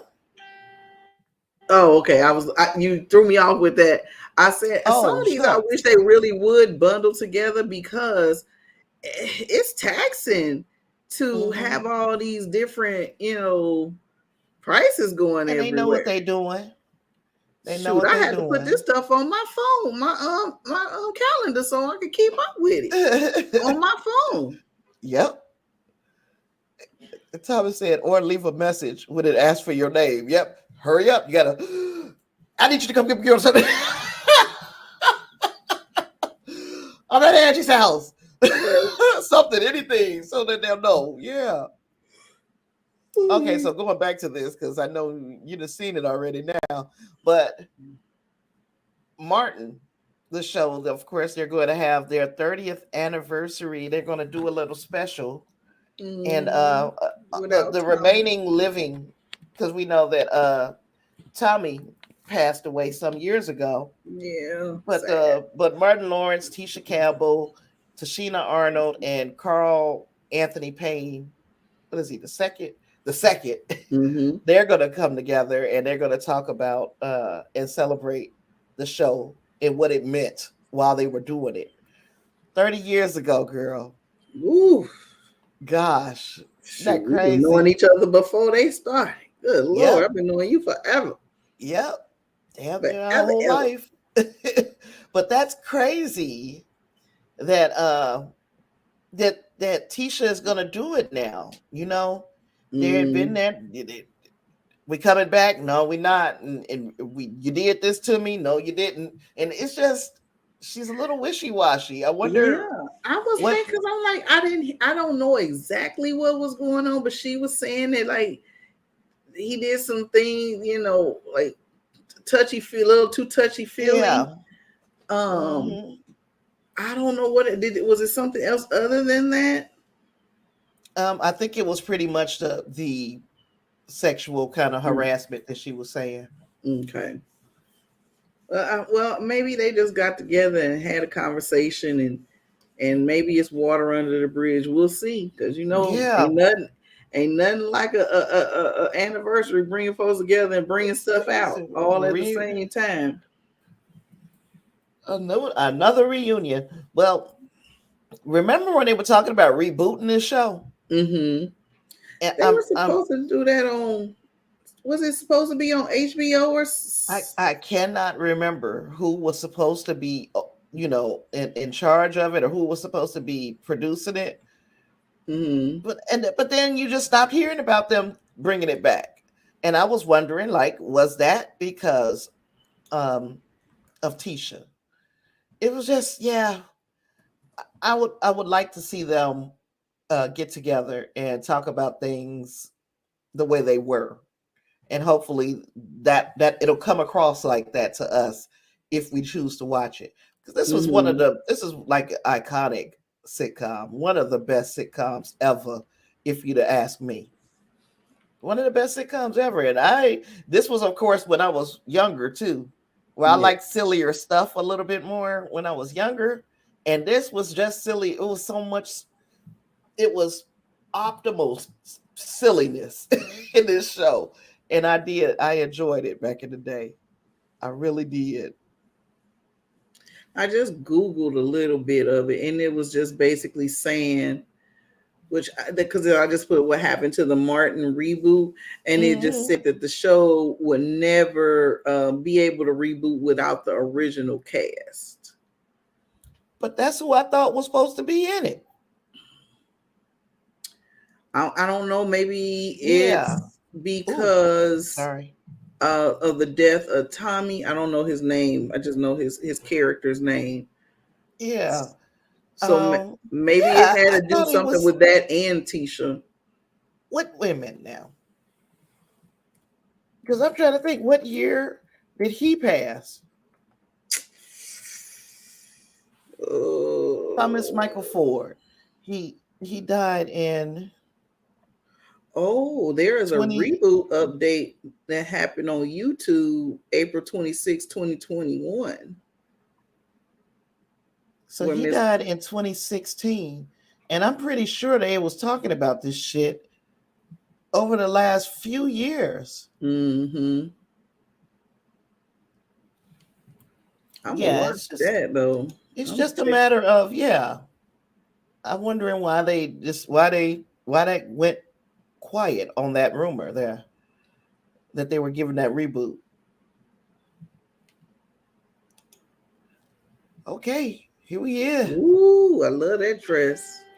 Viola Davis as Michelle Obama, and of course, the show is going to be called the First ladies. first ladies, the first ladies, and it's going to be covering more than Michelle Obama. You're going to also get a little bit of Betty Ford and Eleanor Roosevelt, Mm-hmm. at And they least were in a this. trip. Yeah, let's say at least in this first season, anyway, right? Um, It says the series will peel back the curtain on the personal and political lives of three unique, enigmatic women and their families, tracing their journeys to Washington, dipping into their past, and following them beyond the White House into their greatest moments. Through interweaving storylines so intimate, it's as if the White House walls are talking. Season one focuses on the enlightening lives of Michelle Obama, Betty Ford, and Eleanor Roosevelt. I As we talked about her a little bit the other day, I think she's pulling it off okay as far as pulling off Michelle Obama's uh mannerisms. Um, yes. what you I think that she did really good on some of the some of the mannerisms. I just want to see, how fluid it is with all together. hmm and the arms. I Uh, mean, Michelle Obama famously has some very toned arms, yes, she got and so much stupid flack for that. I think it's a wonderful thing when when you still have muscle tone at 50 something years old. What did they want her to be? Soft and doughy like me? I I think I think I think considered through from the past first ladies, they were. It was a little, they had their moments of elegance, but sometimes they are a little frumpy looking. And I didn't see that with Moshe. Once they she came in and they had something to say with her at the beginning. And then when she got it together, and these designers was like, we'll dress you. She was just like bam and showing off her best, assets, legs, everything. And like, what do you want? You said she was frumpy, then she went to elegance, more elegance, Well, I and think it even was a problem with her arms. what we're calling frumpy even was her trying to not look like she was above the constituents. Like there were a couple of dresses that she wore that came from From Target, Target. Yeah. and they weren't frumpy dresses. No, no, So I'm I'm looking at it saying like she was she was being herself. or just showing that it doesn't take all of that to be first Yeah. lady. And some of the dresses from Target, like, I don't know where she got them dresses from because I never seen nothing in Target I like. I'm here for a good dress on any day. I Oh don't care God. where it come from. Oh Shoot. no, I've seen a couple that I wouldn't buy them. I don't really do Target, but I have Mm. seen some dresses that I was like, okay, that's not bad, Well, especially maybe I'm for it in to the be, wrong Target. yeah, especially or you got different taste than me. I'm just like, I didn't see it. He And said somebody, I he see a said they dress. wanted her to be Cindy McCain. Yeah. What about a third of the people wanted her to be Cindy McCain. Wow, really? Yep. And they had to understand that she was not. Well, they what meaning that they wanted him to end up being the president instead of Obama. That's what they wanted. Um, I am too, Thomas. I'm still waiting for a woman president.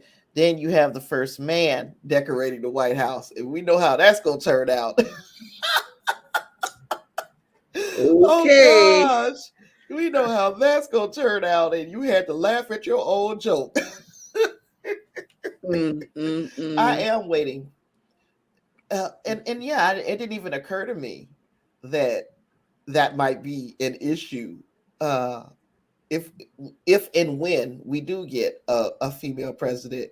I didn't even think about that because they always give the first lady these prissy duties, even though going back as far as Nancy Reagan, maybe even before then, this is all that I can remember.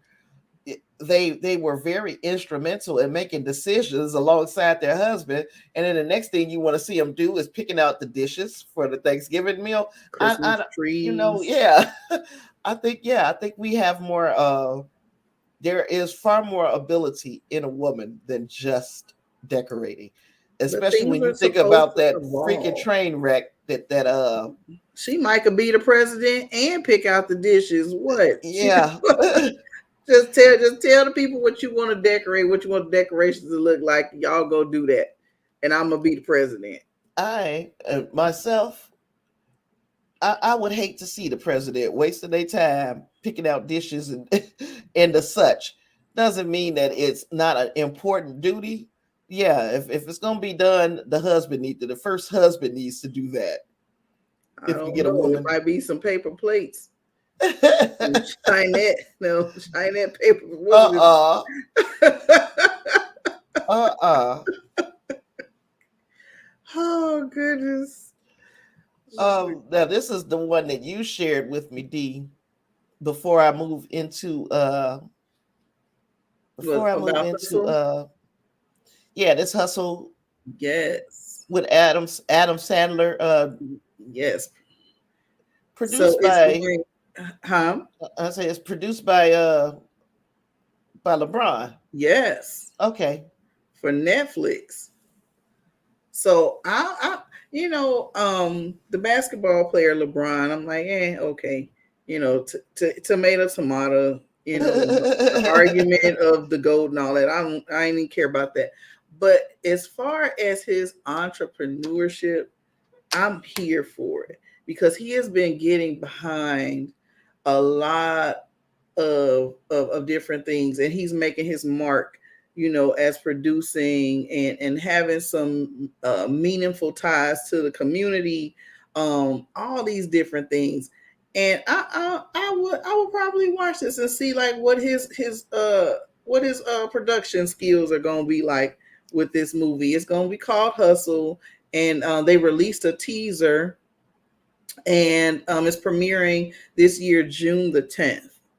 So I'm gonna check it out. Maybe we can do some type of remote review on it, or some stream Mhm. something Sunday on it. Now that's one of the things with LeBron James is basically he's picking projects and he's just putting his money behind it. So Mm-hmm. it's not like his hands are in it so much, but the movies that he and I hope that they get better than what I'm about to say because I don't know about The Wall. I didn't see that one. I don't think. Then there's a movie called I Promise. Then we know Mm-hmm. Space Jam, A New Legacy, and The Playbook. Then there's one called More Than an Athlete, and Mm-hmm. then the upcoming House Party remake. But Oh wow. have you watched the trailer for it, for No, this I have Hustle not. movie? I have not watched the I'll trailer share for it. it on I'll share it on Um, the After the Snap. I'll share it on the After the Snap Facebook page or the Discord. I forgot that we've got a Discord now. Shucks. uh and he also was behind the I don't know if that's the wall. No, probably not. The Black Wall Street. It was he had oh God, my wording is so gone. He was behind a film that had to do with Black Wall Street as well, which I saw and I enjoyed that as well. So I'm liking that he's getting behind some things. I would like for him to, tell some stories about some stuff that we never heard about. But I think maybe once he gets done with basketball, he might, try his hand at actually, putting his hands into the movie than just, backing it. Because yeah, I think he I like that's how he's laying the foundation for, after his career in basketball. yeah, it's a lot. uh I guess it's a lot to be that point person when you start talking about the money, Hmm. because It's hard to get funding for a lot of stuff. and besides that, you're either going to make money off of these movies, or you're going to lose money when you're the EP.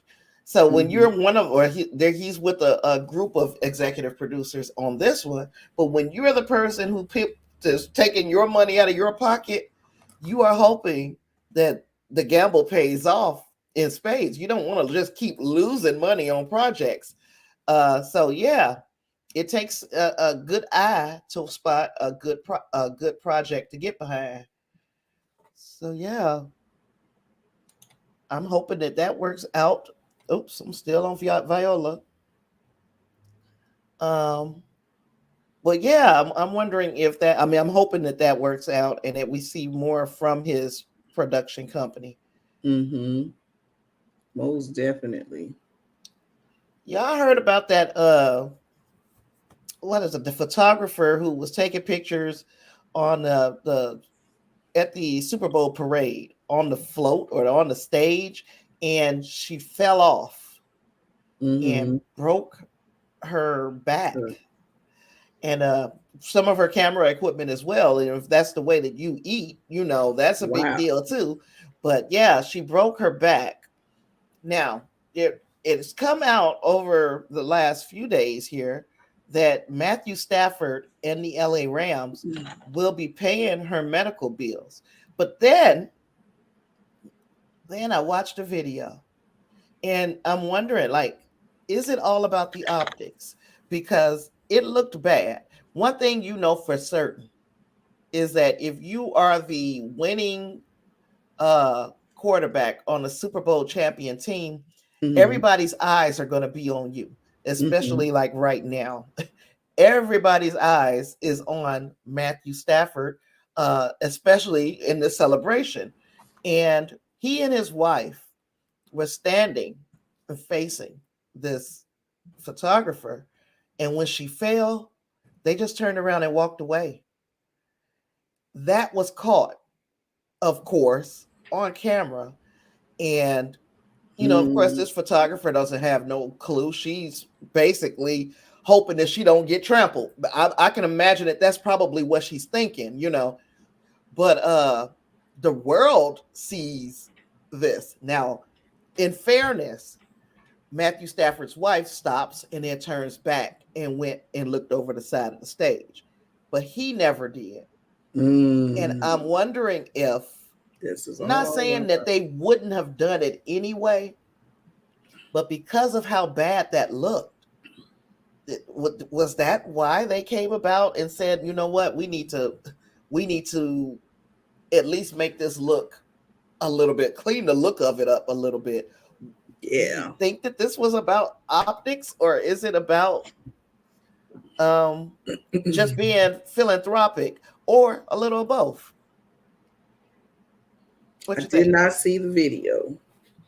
So I'm hoping It's not about optics. Mm-hmm. Um, I hope it's just, doing something good for someone that is in need. That's what I'm hoping. Now it could be a little both. Like I said, I don't know. But I Yep. mean, it's good to, I guess, err on the side of caution. Yeah. And I'm thinking maybe, as far as like Matthew Stafford or any NBA or NFL, any athlete, professional athlete, as far as they are concerned, just like we said, there are eyes on you no matter what you do.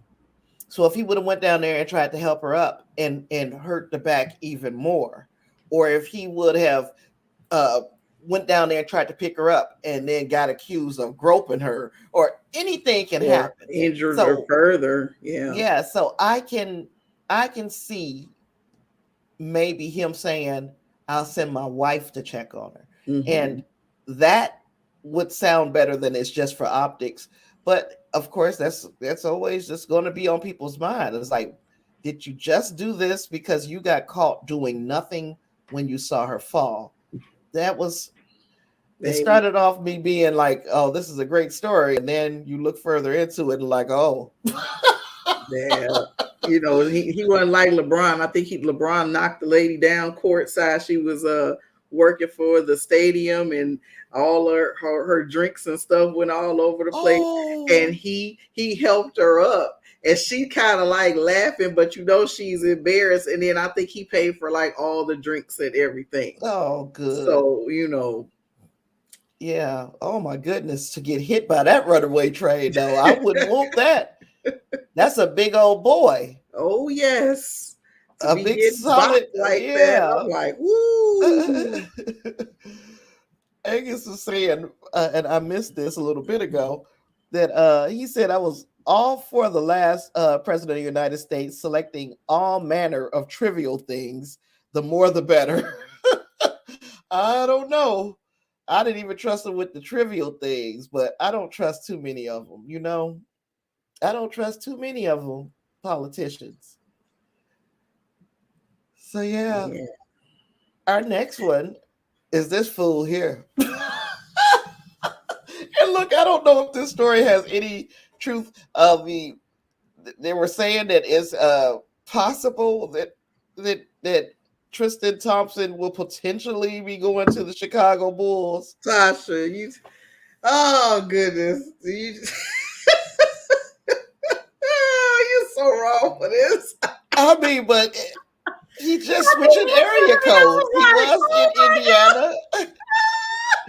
He was in Indiana, and now he's going maybe possibly to Chicago. Just switching area codes. The man looks so he A certain looked like song he came can't to my wait. mind. I was just gonna say he looked like he can't get to a new area so he can see something new. Because Oh yeah, Jesus, you so wrong uh, for that. he joined the Indiana Pacers a week ago, and now he's supposed to be heading to the Bulls. And Rick Carlisle is the one that said that. So I Look, don't know how truthful it is. They said he's going to be joining a different team. February 6th. Wait a minute. He's going to be waived tomorrow, and he'll be joining a contending team in the East, a little bit north. If anybody wants to tweet, starts with a C. It is with an O. Chicago. If anybody didn't get that, so you know what? I look. I want him to concentrate on basketball. All these yeah, babies he got going around here, he needs to be supporting. yeah, he's a little Shoot. busy. He's a busy Stop man. getting caught. Hell, You know what? I don't even think, there would be nothing that he could say to me. If monogamy was a person. no, I mean no, He if would it not was be if it it. was like if it was a, a big part of our agreement to be in a relationship with each other.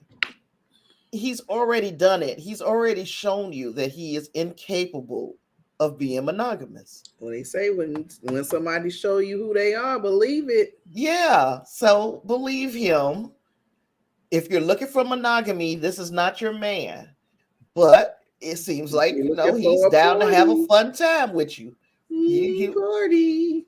and yeah, and if you can, if you can say, I don't care, I don't even want a monogamous relationship, I just want you to wine and dine me and do this and that, then he might be the guy for you. Don't be Yes. looking for nothing that you can't get out of this man. It was so funny. It was something on Facebook, and I try not to comment on certain stuff, but it was a comment on there. It was talking about one of the young men from Power. He has a wife, and he's playing. His character is gay, Okay. and somebody was on there saying like, "Hell, how many times we gonna talk about this? This is like the fourth time we talked about this in this chat." And it's a character from Power Book 2. And I was just looking, and I was like, okay, so you gonna get mad at a person who is playing or you say you can't date or have a marriage with somebody that is playing a non-straight, because that's the language they use, straight role, but you can date and marry or potentially marry somebody that is acting like they love you. So like, what's the dang on difference? What's the issue? And a lot of people was like, I didn't think about it like that. Like, you know that they're acting, but you consist on keeping on doing these different things. It's like, be honest and do your thing. And I know it went all weird when I said that, but because you're looking at me like, where the hell did that come from? But it fit in to me. So no, my thing is, okay, make sure I'm understanding. Mm-hmm. You couldn't. These are people. There are people who are saying that they couldn't date somebody who played the part of a romantic interest of the same sex. Mm-hmm.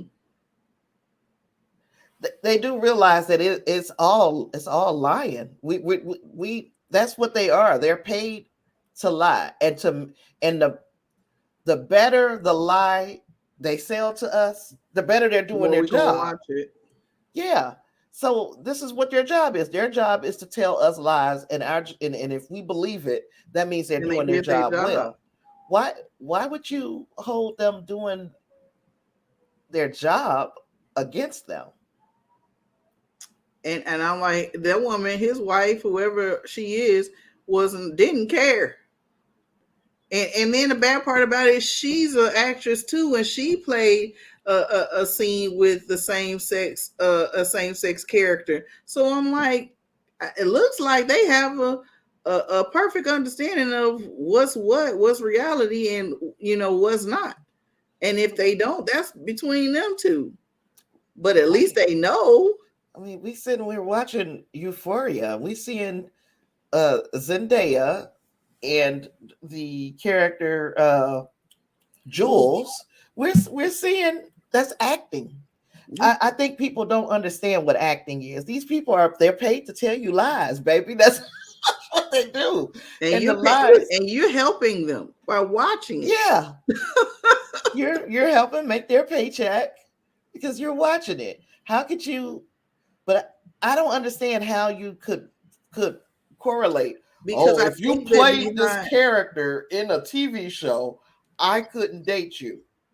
Because in the back of their mind, they're like, they must love this because they're doing it so well. But you don't know. You weren't there. You don't know if they had difficulties. You don't know if they having difficulties with it now. You just don't know. But it was a job. Yeah, right.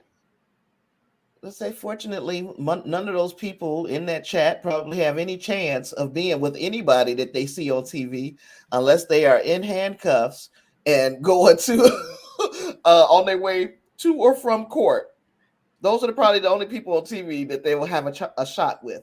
So I wouldn't worry about it. They just, what is this? I just Thomas, had to add my 2 cents in it. I didn't already watch like the first 3 episodes. I've watched the first 3 episodes. I'll be talking about the first episode on Tuesday, 6 o'clock. Nudity. Oh. It's a little bit of, yeah, it ain't that bad. No. I mean, hey, everybody got the right to be nude. Hey, Yeah. it is what it is. Now this is Piggy, kind of going back when we were talking about Michael K. Williams and the people who sold him the drugs. Mm-hmm. How they are facing prison time, where this is a case of someone who has been convicted. And this is Los Angeles Communications Director, Los Angeles Angels, I'm sorry, Communications Director Eric K. Mm-hmm. He was found guilty of distributing fentanyl and causing the death of pitcher Tyler Skaggs back in 2019. So he got convicted after a 3-hour deliberation by the jury, and he was immediately taken into custody. So, yeah, he was the person who supplied several of the Los Angeles Angels baseball players with various kinds of prescription drugs and this fentanyl, and he's facing 20 years in prison. The minimum sentence is 20. I think that's probably what they'll give him. What you sure about that after we just saw what we saw? I don't know. I'll just wait to sentencing. It's coming. So yeah, they said Skaggs died sometime between the night of June 30th, 2019 and July 1st. He was found in his Texas hotel room before a series with the Texas Rangers in Arlington. A medical exam found that he had died from mixed ethanol, fentanyl, oxycodone, all of that. He was intoxicated, and he may have possibly choked on his own vomit. But he wouldn't have had any of those things if Eric K over here wouldn't have went and procured those drugs for him. So he is being held responsible for his part. And there are other pitchers and other players who said, yep, he was giving us drugs too. So wow. Yep. He was a whole drug dealer. Wow. Wow. Whole drug dealer. Maybe this will make, you know what? Look, whatever the situation, if these are illegal drugs and you are distributing them and someone dies on because you gave it to them, then this is what you're going to have to deal with. Yep. So the moral of the story is stop dealing drugs. I mean, gosh, how stupid can you be? And it's not like, okay, you need to be a drug dealer. You were working as the communications director for this team. So you didn't need to be a drug dealer. Well, you could have just went and told and said, hey, we got a couple players who have serious drug issues because they keep asking me to go get drugs for them. Oh, but here we are. I wonder, when stuff like that happens, I'm like, okay, well, how long you been doing this? And were you doing it before? Because, and what kind, did you get into a situation where this is something, a financial situation where this is something that you had to do because that communications job wasn't paying enough? Because, I mean, those are just things that I think about. Or was it just greed? Or just, I did it because I could do it? It could be a combination of it all. I mean, I don't know what a communications director for national National League Baseball. I don't know, or Major League Baseball. Yeah, I don't know what they make. They got to make a pretty nice little penny. I was just about to say it's got to be more than like what I'm used to living off of. So if I can live off of $25,000, $30,000, $40,000 a year without turning to selling drugs, I can't imagine why Eric K wouldn't have been able to do the same thing off of his salary. Yeah, it's just, wow. Yeah, that's bad. Bad, Wow. bad, bad, but good that he is not going to be supplying anybody else for the future of baseball. Yes. So I don't know if you heard about this. But they were talking about it while we were watching the game, the All-Star NBA All-Star celebrity game yesterday. So they were talking about how the college football playoffs are going to remain at 4 teams until the 12 year contract expires after 2025, the 2025 season. And people are in an uproar about this because they're saying they're leaving millions of dollars. And the figure I got from them on TV yesterday was like up to about $450 million that they're leaving on the table for this. Because I'm thinking that they want to expand it and make it more than just the 4 teams in the playoffs. They were saying that, like, hey, they have voted, for them to have more teams, but I guess what happened was they just decided, no, we're going to just leave it how it is, this contract how it is, till after 2025. And and a lot of people are not uh liking it. They're saying by choosing to remain at 4 teams for 4 more years, the 10 FBS conferences and Notre Dame have forfeited roughly $450 million in potential revenue. So, I mean, and what does that go into the potential revenue that could be being paid to these players? Does that go into that? No, I don't think so, because you're talking about them being paid for their likeness and things of that nature.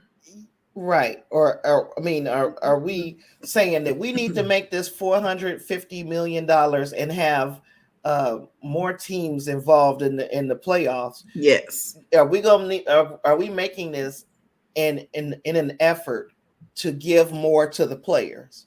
Because if No, I not, don't. I don't care. You know what I'm saying? If it's just to put more money in their pockets, I don't care. That's what it is. Yeah, I want That's to see what it them is. do something for the kids who are out there sacrificing their bodies and potentially their Yes. minds for this game. Now, I Yeah. understand it does feel great to win a championship, Mm-hmm. but um if you're doing if you're doing this to make extra money and there's the only thing that's in it for these kids is their pride, I don't think that's fair. Yes. I'm like, it, you just revisit it after the 12 years, but they're saying that they're really, really disgusted about it. I just sent you the link. Oh, okay. They're disgusted about it. Said multiple sources involved in the meeting told ESPN the vote was 8-3, with the Big Ten, Pac-12, and the ACC voting against expanding the playoffs at this time. Um, so while the 3 commissioners involved recently joined forces as the alliance, they were anything but aligned in their reasons for not voting in favor of the proposed motion. And then they're saying that they went on to say that other major obstacles to expansion included the inability to accommodate the Pac-10's relationship with the Rose Bowl, which wants to cling to its traditional days and time along with the media's rights, disagreements about revenue distribution, and whether the Power Five, um, uh, oh conference goodness, conference uh, champs. yeah, conference champs should receive automatic bids to extend the playoffs. So this is basically about, more money for them, and they're already under contract. So I'm gathering, like, if they're going to probably work this out after the 2025 season, but they're trying to make it a big deal now. And I feel But like if you're gonna give some of this money, and I mean, I'll be all for it.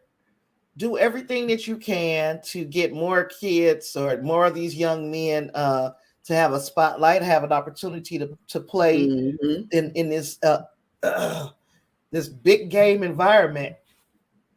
But get them some money. Yeah. 450 million more dollars. Yeah, get them some money. Yeah. They uh Thomas is saying what college players can get sponsors now, so they can get paid that way. Yeah, because I don't think these schools are going to, even entertain, which I could be wrong with paying them because they're probably so pissed off at the point that, this got passed anyway. Uh-oh. Can't hear you, Tasha. They're probably so pissed off that they're able to get paid and for their likeness and have sponsors now. So, uh-oh. You okay? I don't hear you. You're muted. Uh-oh. I don't know where she went. So yeah. So I think they'll be looking into expanding it to make it a bigger event, to bring more people in, and of course make more money after the 2025 football season, well, college football season. So that's something that we're going to look into. I think that now that I'm saying it, I think they're trying to maybe prolong this because of maybe the wild cards and things of that nature that the NFL has added in. So now I'm wondering if that's what it is, because it's still all about money at the end of the day. What you think, Tasha? Shoot, now I was sitting over here. Can you hear me now? I can hear you now. Yeah, I was sitting over here working on my mic, honey. I didn't hear most of what you were saying. I was like, what's she doing? The mic went out. That means that my headphones go out too, so I couldn't hear you. Oh, okay. No, I was saying, as I was talking about this story, I was also saying that so their negotiation window is going to begin October of 2024 to see whether they're going to have more people, more teams in the playoffs. Thomas is saying no. What you saying no about, Thomas? But I was thinking that how the NFL has added more games, the wild card and stuff. We was talking about this the other day, and how the NBA, they've kind of added some type of tournament. And I'm like, okay, whatever. I'm thinking that this is what's gonna happen eventually with this. But the difference is the NFL and the NBA players are getting paid. If they make it that far into the season, they still continue to get paid. Whereas these college athletes, they're expected to stay eligible. Okay. And he thought I was going for forever. Yeah, but with these college athletes, it's like, okay, we expect you to stay eligible. We expect you to stay at the same peak of physical performance, of physical abilities that we expect from the professional athletes. The only thing that's missing is we're not giving you a dime to do this. Now they're starting to let them, okay, if we use your likeness or if we use this or that. But now, once they start getting into these deeper games, especially if we're adding games, that's if you add teams, that's more games that have to be played. So give them some other incentive. Give the winning team X amount of money, the runner up another different amount of money, but make it worth it for them. I think that they saying that, and I know what you're ready to say, because I'm going to say the same thing. It's the opportunity. Yeah, it's the opportunity should be enough. What did we say about saying it in the movies all the time? Being nominated is an honor. Being nominated is an honor. It's an honor to have this. Yeah, it is an honor to play for your team, for your school, for your student body, but not when it's a group of people getting paid out the ass that ain't doing nothing. Doing nothing. And then the people that's actually doing the work is not getting paid. That's what I don't like. Once we Yeah. started this, they should start paying athletes. Once I realized like what the arguments for and against were, I've chosen a side now, and the side is I think these college athletes should get a paycheck. They should get a stipend. Nobody should be sitting in their college dorm room hungry, you know, because we ran out of money for the cafeteria or whatever. That shouldn't Look, happen. look here. When you charging $10,000 per person in a dorm or more in a run room, Right. they should have a snack pack, a box delivered to their room. Girl, I was so And then I'm outraged. working for your I'm working for y'all too, because that's what going to practice and playing in these games. That's what I'm working for y'all. Yeah. And So y'all giving me an education, but I can't eat that. When Devontae went to school and they were like it's $10,000, per person per room. And then I got there, there's two people in the room, and I could sit that whole room in my apartment. I was like, this is a racket. And I think it was, if you wanted, don't quote me on this, but I believe I saw like there was conditioned dorms and there was non-conditioned air conditioned dorms, and the air conditioned rooms had nerve to be more. So the kids just supposed to sweat. They're supposed to sweat. And this is what I'm talking about. And this is students, regular students. And then you got these students who are there to make your program better. And they're almost treated equally. You know what I mean? Almost. You know, I know athletes get away with a little bit more, but I was hey like, there, wow. Ashton. Hi. I was just like, wow. And then then I was also, I don't know why I like gymnastics, but I never really, watched it because it's not really on TV as much, college gymnastics. Well, the LSU women's gymnastic team yesterday beat Alabama. And so it was 198.05 to 197.600. It was really, really good. Actually, hubby was sitting here watching with me. There was a young woman. She's a junior. Her name is Kaya Johnson.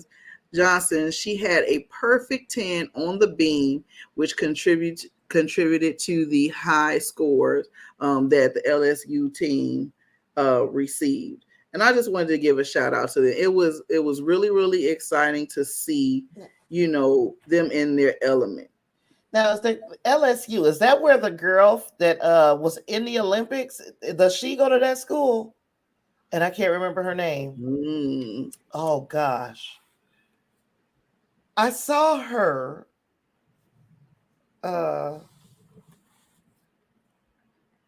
Not sure which late. I'm trying to find that. Talking about LSU gymnast. I'm gonna look up the roster and see if I see her name on there. But because I was thinking to myself, like, how do you lose when you have this chick? I don't think you said the young lady you were talking about is KJ Johnson. Kaya Johnson. Oh, they listed here KJ. So I'm gonna guess that that's the same person. Okay. Let me see if that's where that girl goes, because that was interesting to me. I was like, this young lady she's already medaled. She's one of the best in the world, and now she up here performing for her school. And I'm like, how do you? It either it's gonna make you better as an athlete, or gosh, it's just like you just stand back and watch her. I'm liking that the Olympics, not the Olympics, the gymnastic routines are a little more preppier. They used to be like kind of in the same sequence. The music was like, Mhm. but they're adding more modern music in Yeah, and giving it a little more character. And I'm here for that. I like that. It is these very girls, they interesting. absolutely love to tumble, do their floor routines off of Beyonce music. Oh Have you noticed yes, that? yes, A lot of Beyonce songs going on. yes. And I'm like, go on and do that. Put your thing on that. I like to see that too. Uh, girl, look.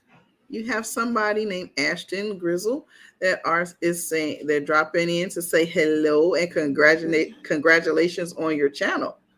I'm wondering to myself, like, did you didn't hear me? You didn't hear me what I said?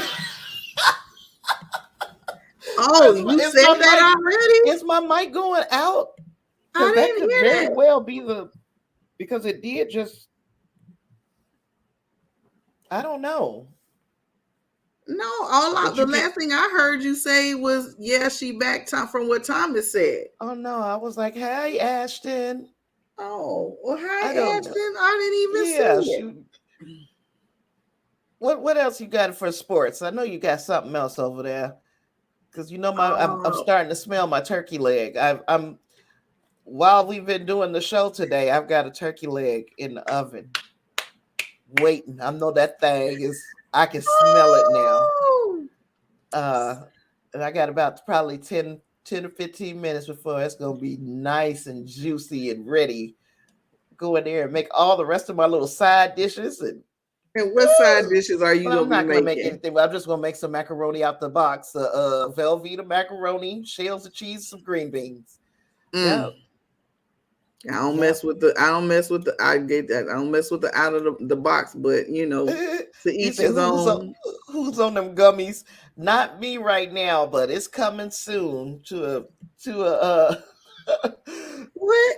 to a What do we stream are we near acting you. like we on gummies, Thomas? Maybe because I'm talking about some food and how I'm about to really go in here and really eat. Yeah, no, I don't do that.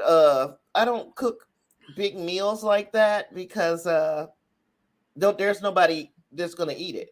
It will be a waste of my energy to be. I mean, I'm not even talking about the time so much as why am I cooking from scratch and it ain't nobody here but me.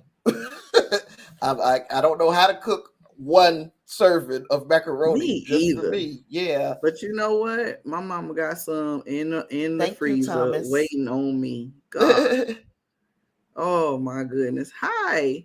So with the baseball, Ashton, so again. per, professional baseball is they have a lockout going on. So they missed their December 1st deadline for negotiations and all that. So as a result of that, the owners locked out the players and the spring training has been delayed. I'm not the least bit shocked, and I'm not even following sports like that. But every Mm-hmm. so many years, if anybody is gonna have a lockout, it is the MLB. They will sit their asses down and make come to the table with them before they swing a bat. Run, they're not running no bases. They ain't catching no balls until we've got this agreement. So if anybody is gonna lock you out, it's gonna be baseball. And thank you for that compliment, Ashton. Great quality stream. So thank you. Oh, Yeah. yeah. And so now, the other question is, are they after this? Are they going to do 162 games after the The lockout for the lockout. season? Yeah.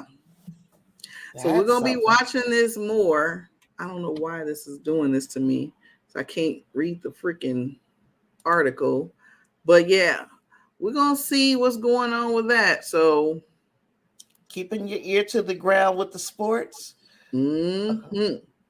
You So know, look, I've been on these sports because you know we watched the the celebrity games yesterday for NBA, and it was actually good. Now I don't know why Tiffany Haddish was out there.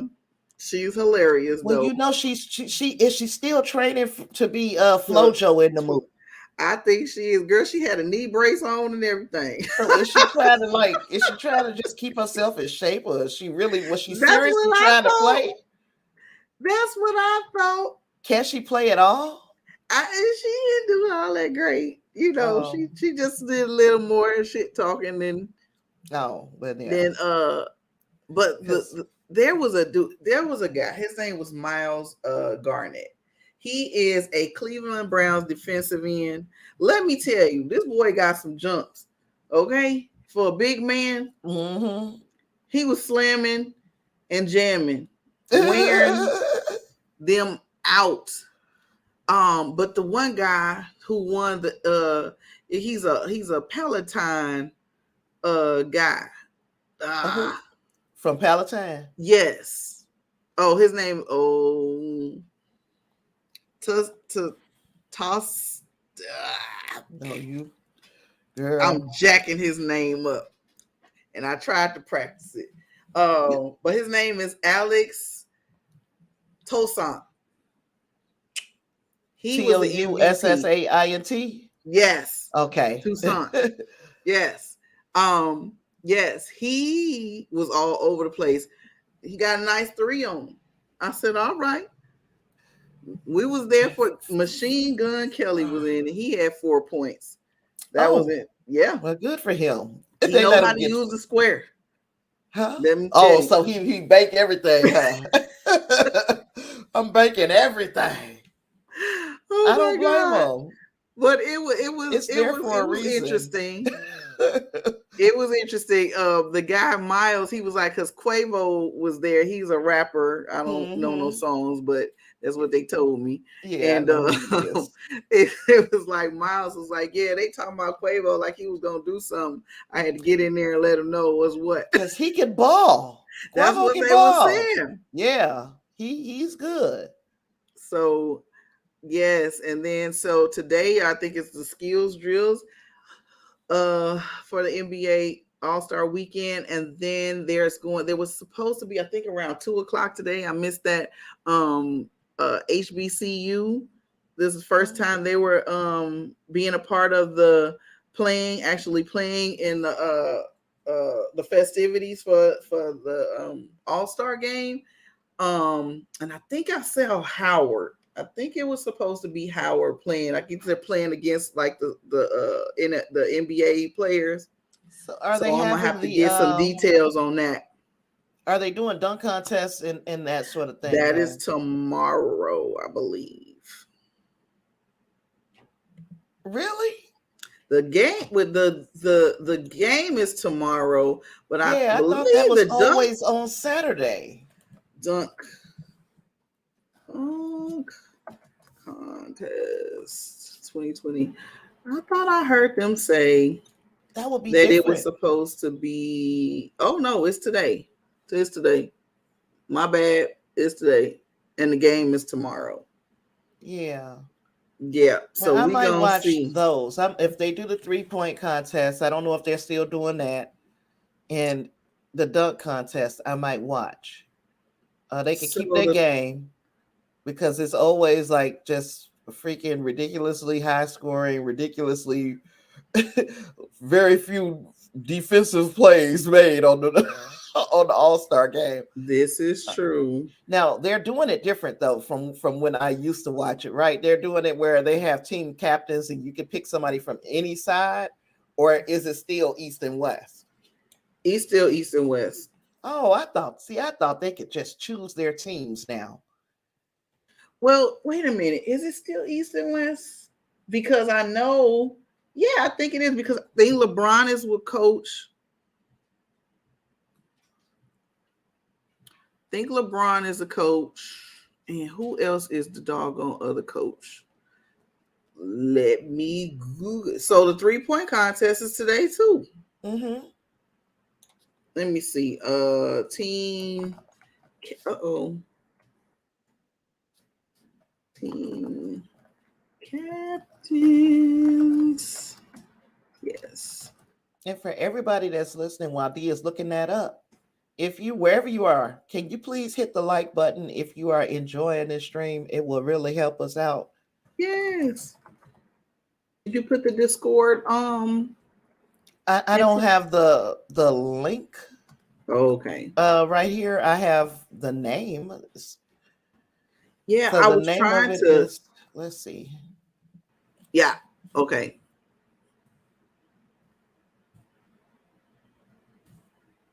So LeBron is going to be the captain and Durant. Mm-hmm. Or wait a minute.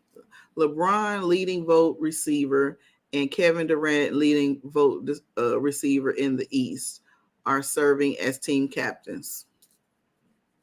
Yep. So gonna watch that tomorrow. Thanks, Thomas. Now I'm gonna be watching. I'm going to watch the dunk contest and the I think they do the skills thing today and the 3-point contest. I'll watch that. Yes. And I'll be able to talk about that. But you're gonna have to handle the actual game when we talk about that next week on Wednesday. Yes, because they're saying that Curry and Wiggins are going head to head at the main event. So we gonna see. We gonna see who's gonna come out on top. So, and let's remind everybody that tomorrow I'm doing Stream Something Sunday. We will be talking about Star Trek Discovery. Mm-hmm. And we're also going to be talking about the end of Peacemaker. Last episode was the other day. That was quick. Yep, 8 episodes is over. And in a non-spoiler way, we're going to talk about Bel Air because I don't know how many of us are where we are as far as watching it. So I'm not going to drop spoilers right away, but we will talk about those things. No, tomorrow. I want to talk about it. I don't know. We'll read the room because I got in there and I watched all the episodes. We're gonna read the room, and if everybody is watching it or caught up, I don't want to mess it up for people who have not yet been convinced that they should watch it. That's really where I'm at. Watch also, Bel Air so we could talk about it tomorrow, please. I'm adding a Tuesday show at the request of some of the people who wanted to talk more about Stargate. But I said, okay, we'll make this a whole Stargate show. But I think we should do what we had been doing: Star Wars, Star Trek, and now just add Stargate to the mix. I have watched episode 1 of Stargate for the first time in God knows how many years. It's been a long time. So I've watched that, and I'm gonna talk about it. Talk about what happened. To go get that thing. Oh, she will be awake. Okay. So yeah, I hit mute. So let me hold up a finger when you're ready, okay? Because I hit mute.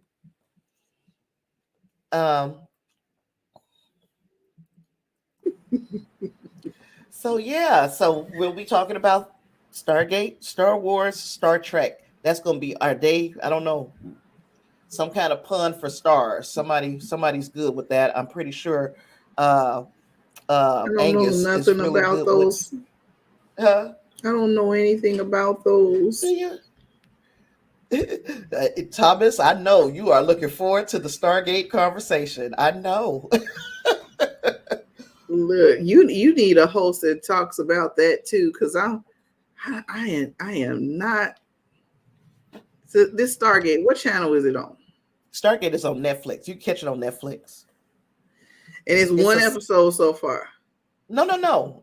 Stargate is an old show. It's been out for years. So it's just a rewatch of Stargate. Oh. And I've watched like the first 3 episodes, but I'm only going to discuss the first one because I need to go back. I think I might have nodded off somewhere between the second and the third. The second one ended and the third one starting. I think I might have fallen asleep a little bit.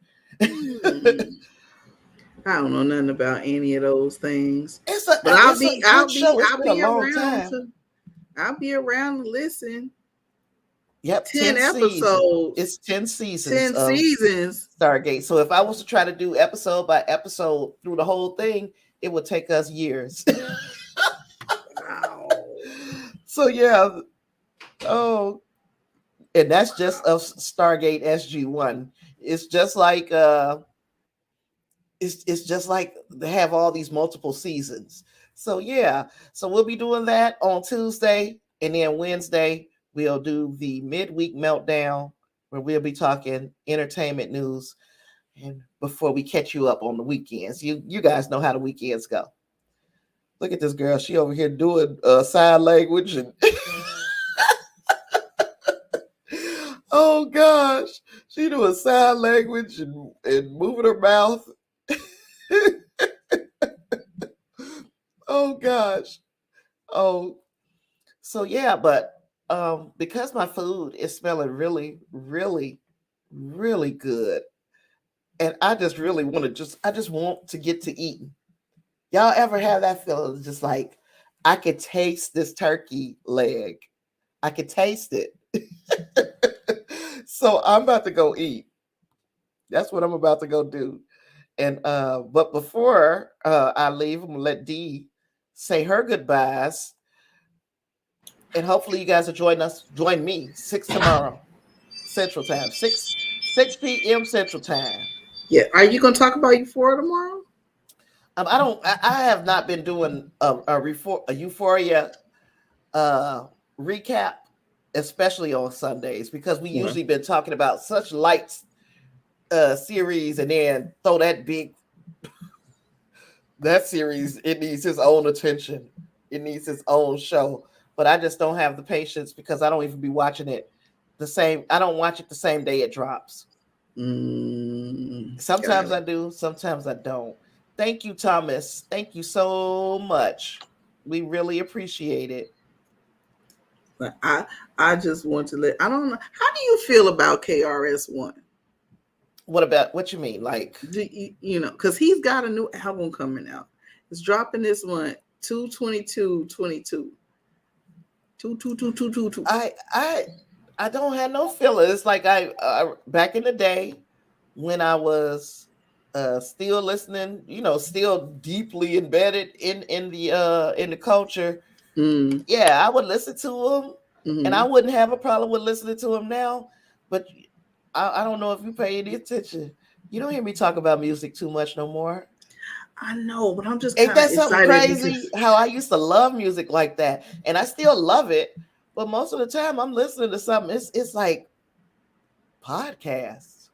Yeah, I get now. it. Like, I remember it was a time when I never cut my radio off. Me too. That radio was on all day. Yeah, all day, all night, all week, all month, all year. It was just on. And now I just want to learn something every time. Like, if I'm listening to something, it's teaching me something. Yeah. And I really like it. I'm excited about it. So I was telling hubby about it, and I'm like, okay. I was like, this gonna be really good. I'm just giddy about it. I'm trying to get back into the music thing. I think I missed it. Because I am sorry to cut you off, baby. What? I gotta use the washroom, and I gotta go get my food. This is why I've been trying to end the stream for the last 5 minutes. I don't mean that. If you want to stick around and talk, you can talk to him for a little while if you want to. But I gotta go to the bathroom. Yes, right. Girl. Thank you guys for being with us, and you guys learned a whole lot more than you needed to know. I'll see you guys tomorrow at 6, hopefully. Peace. Bye.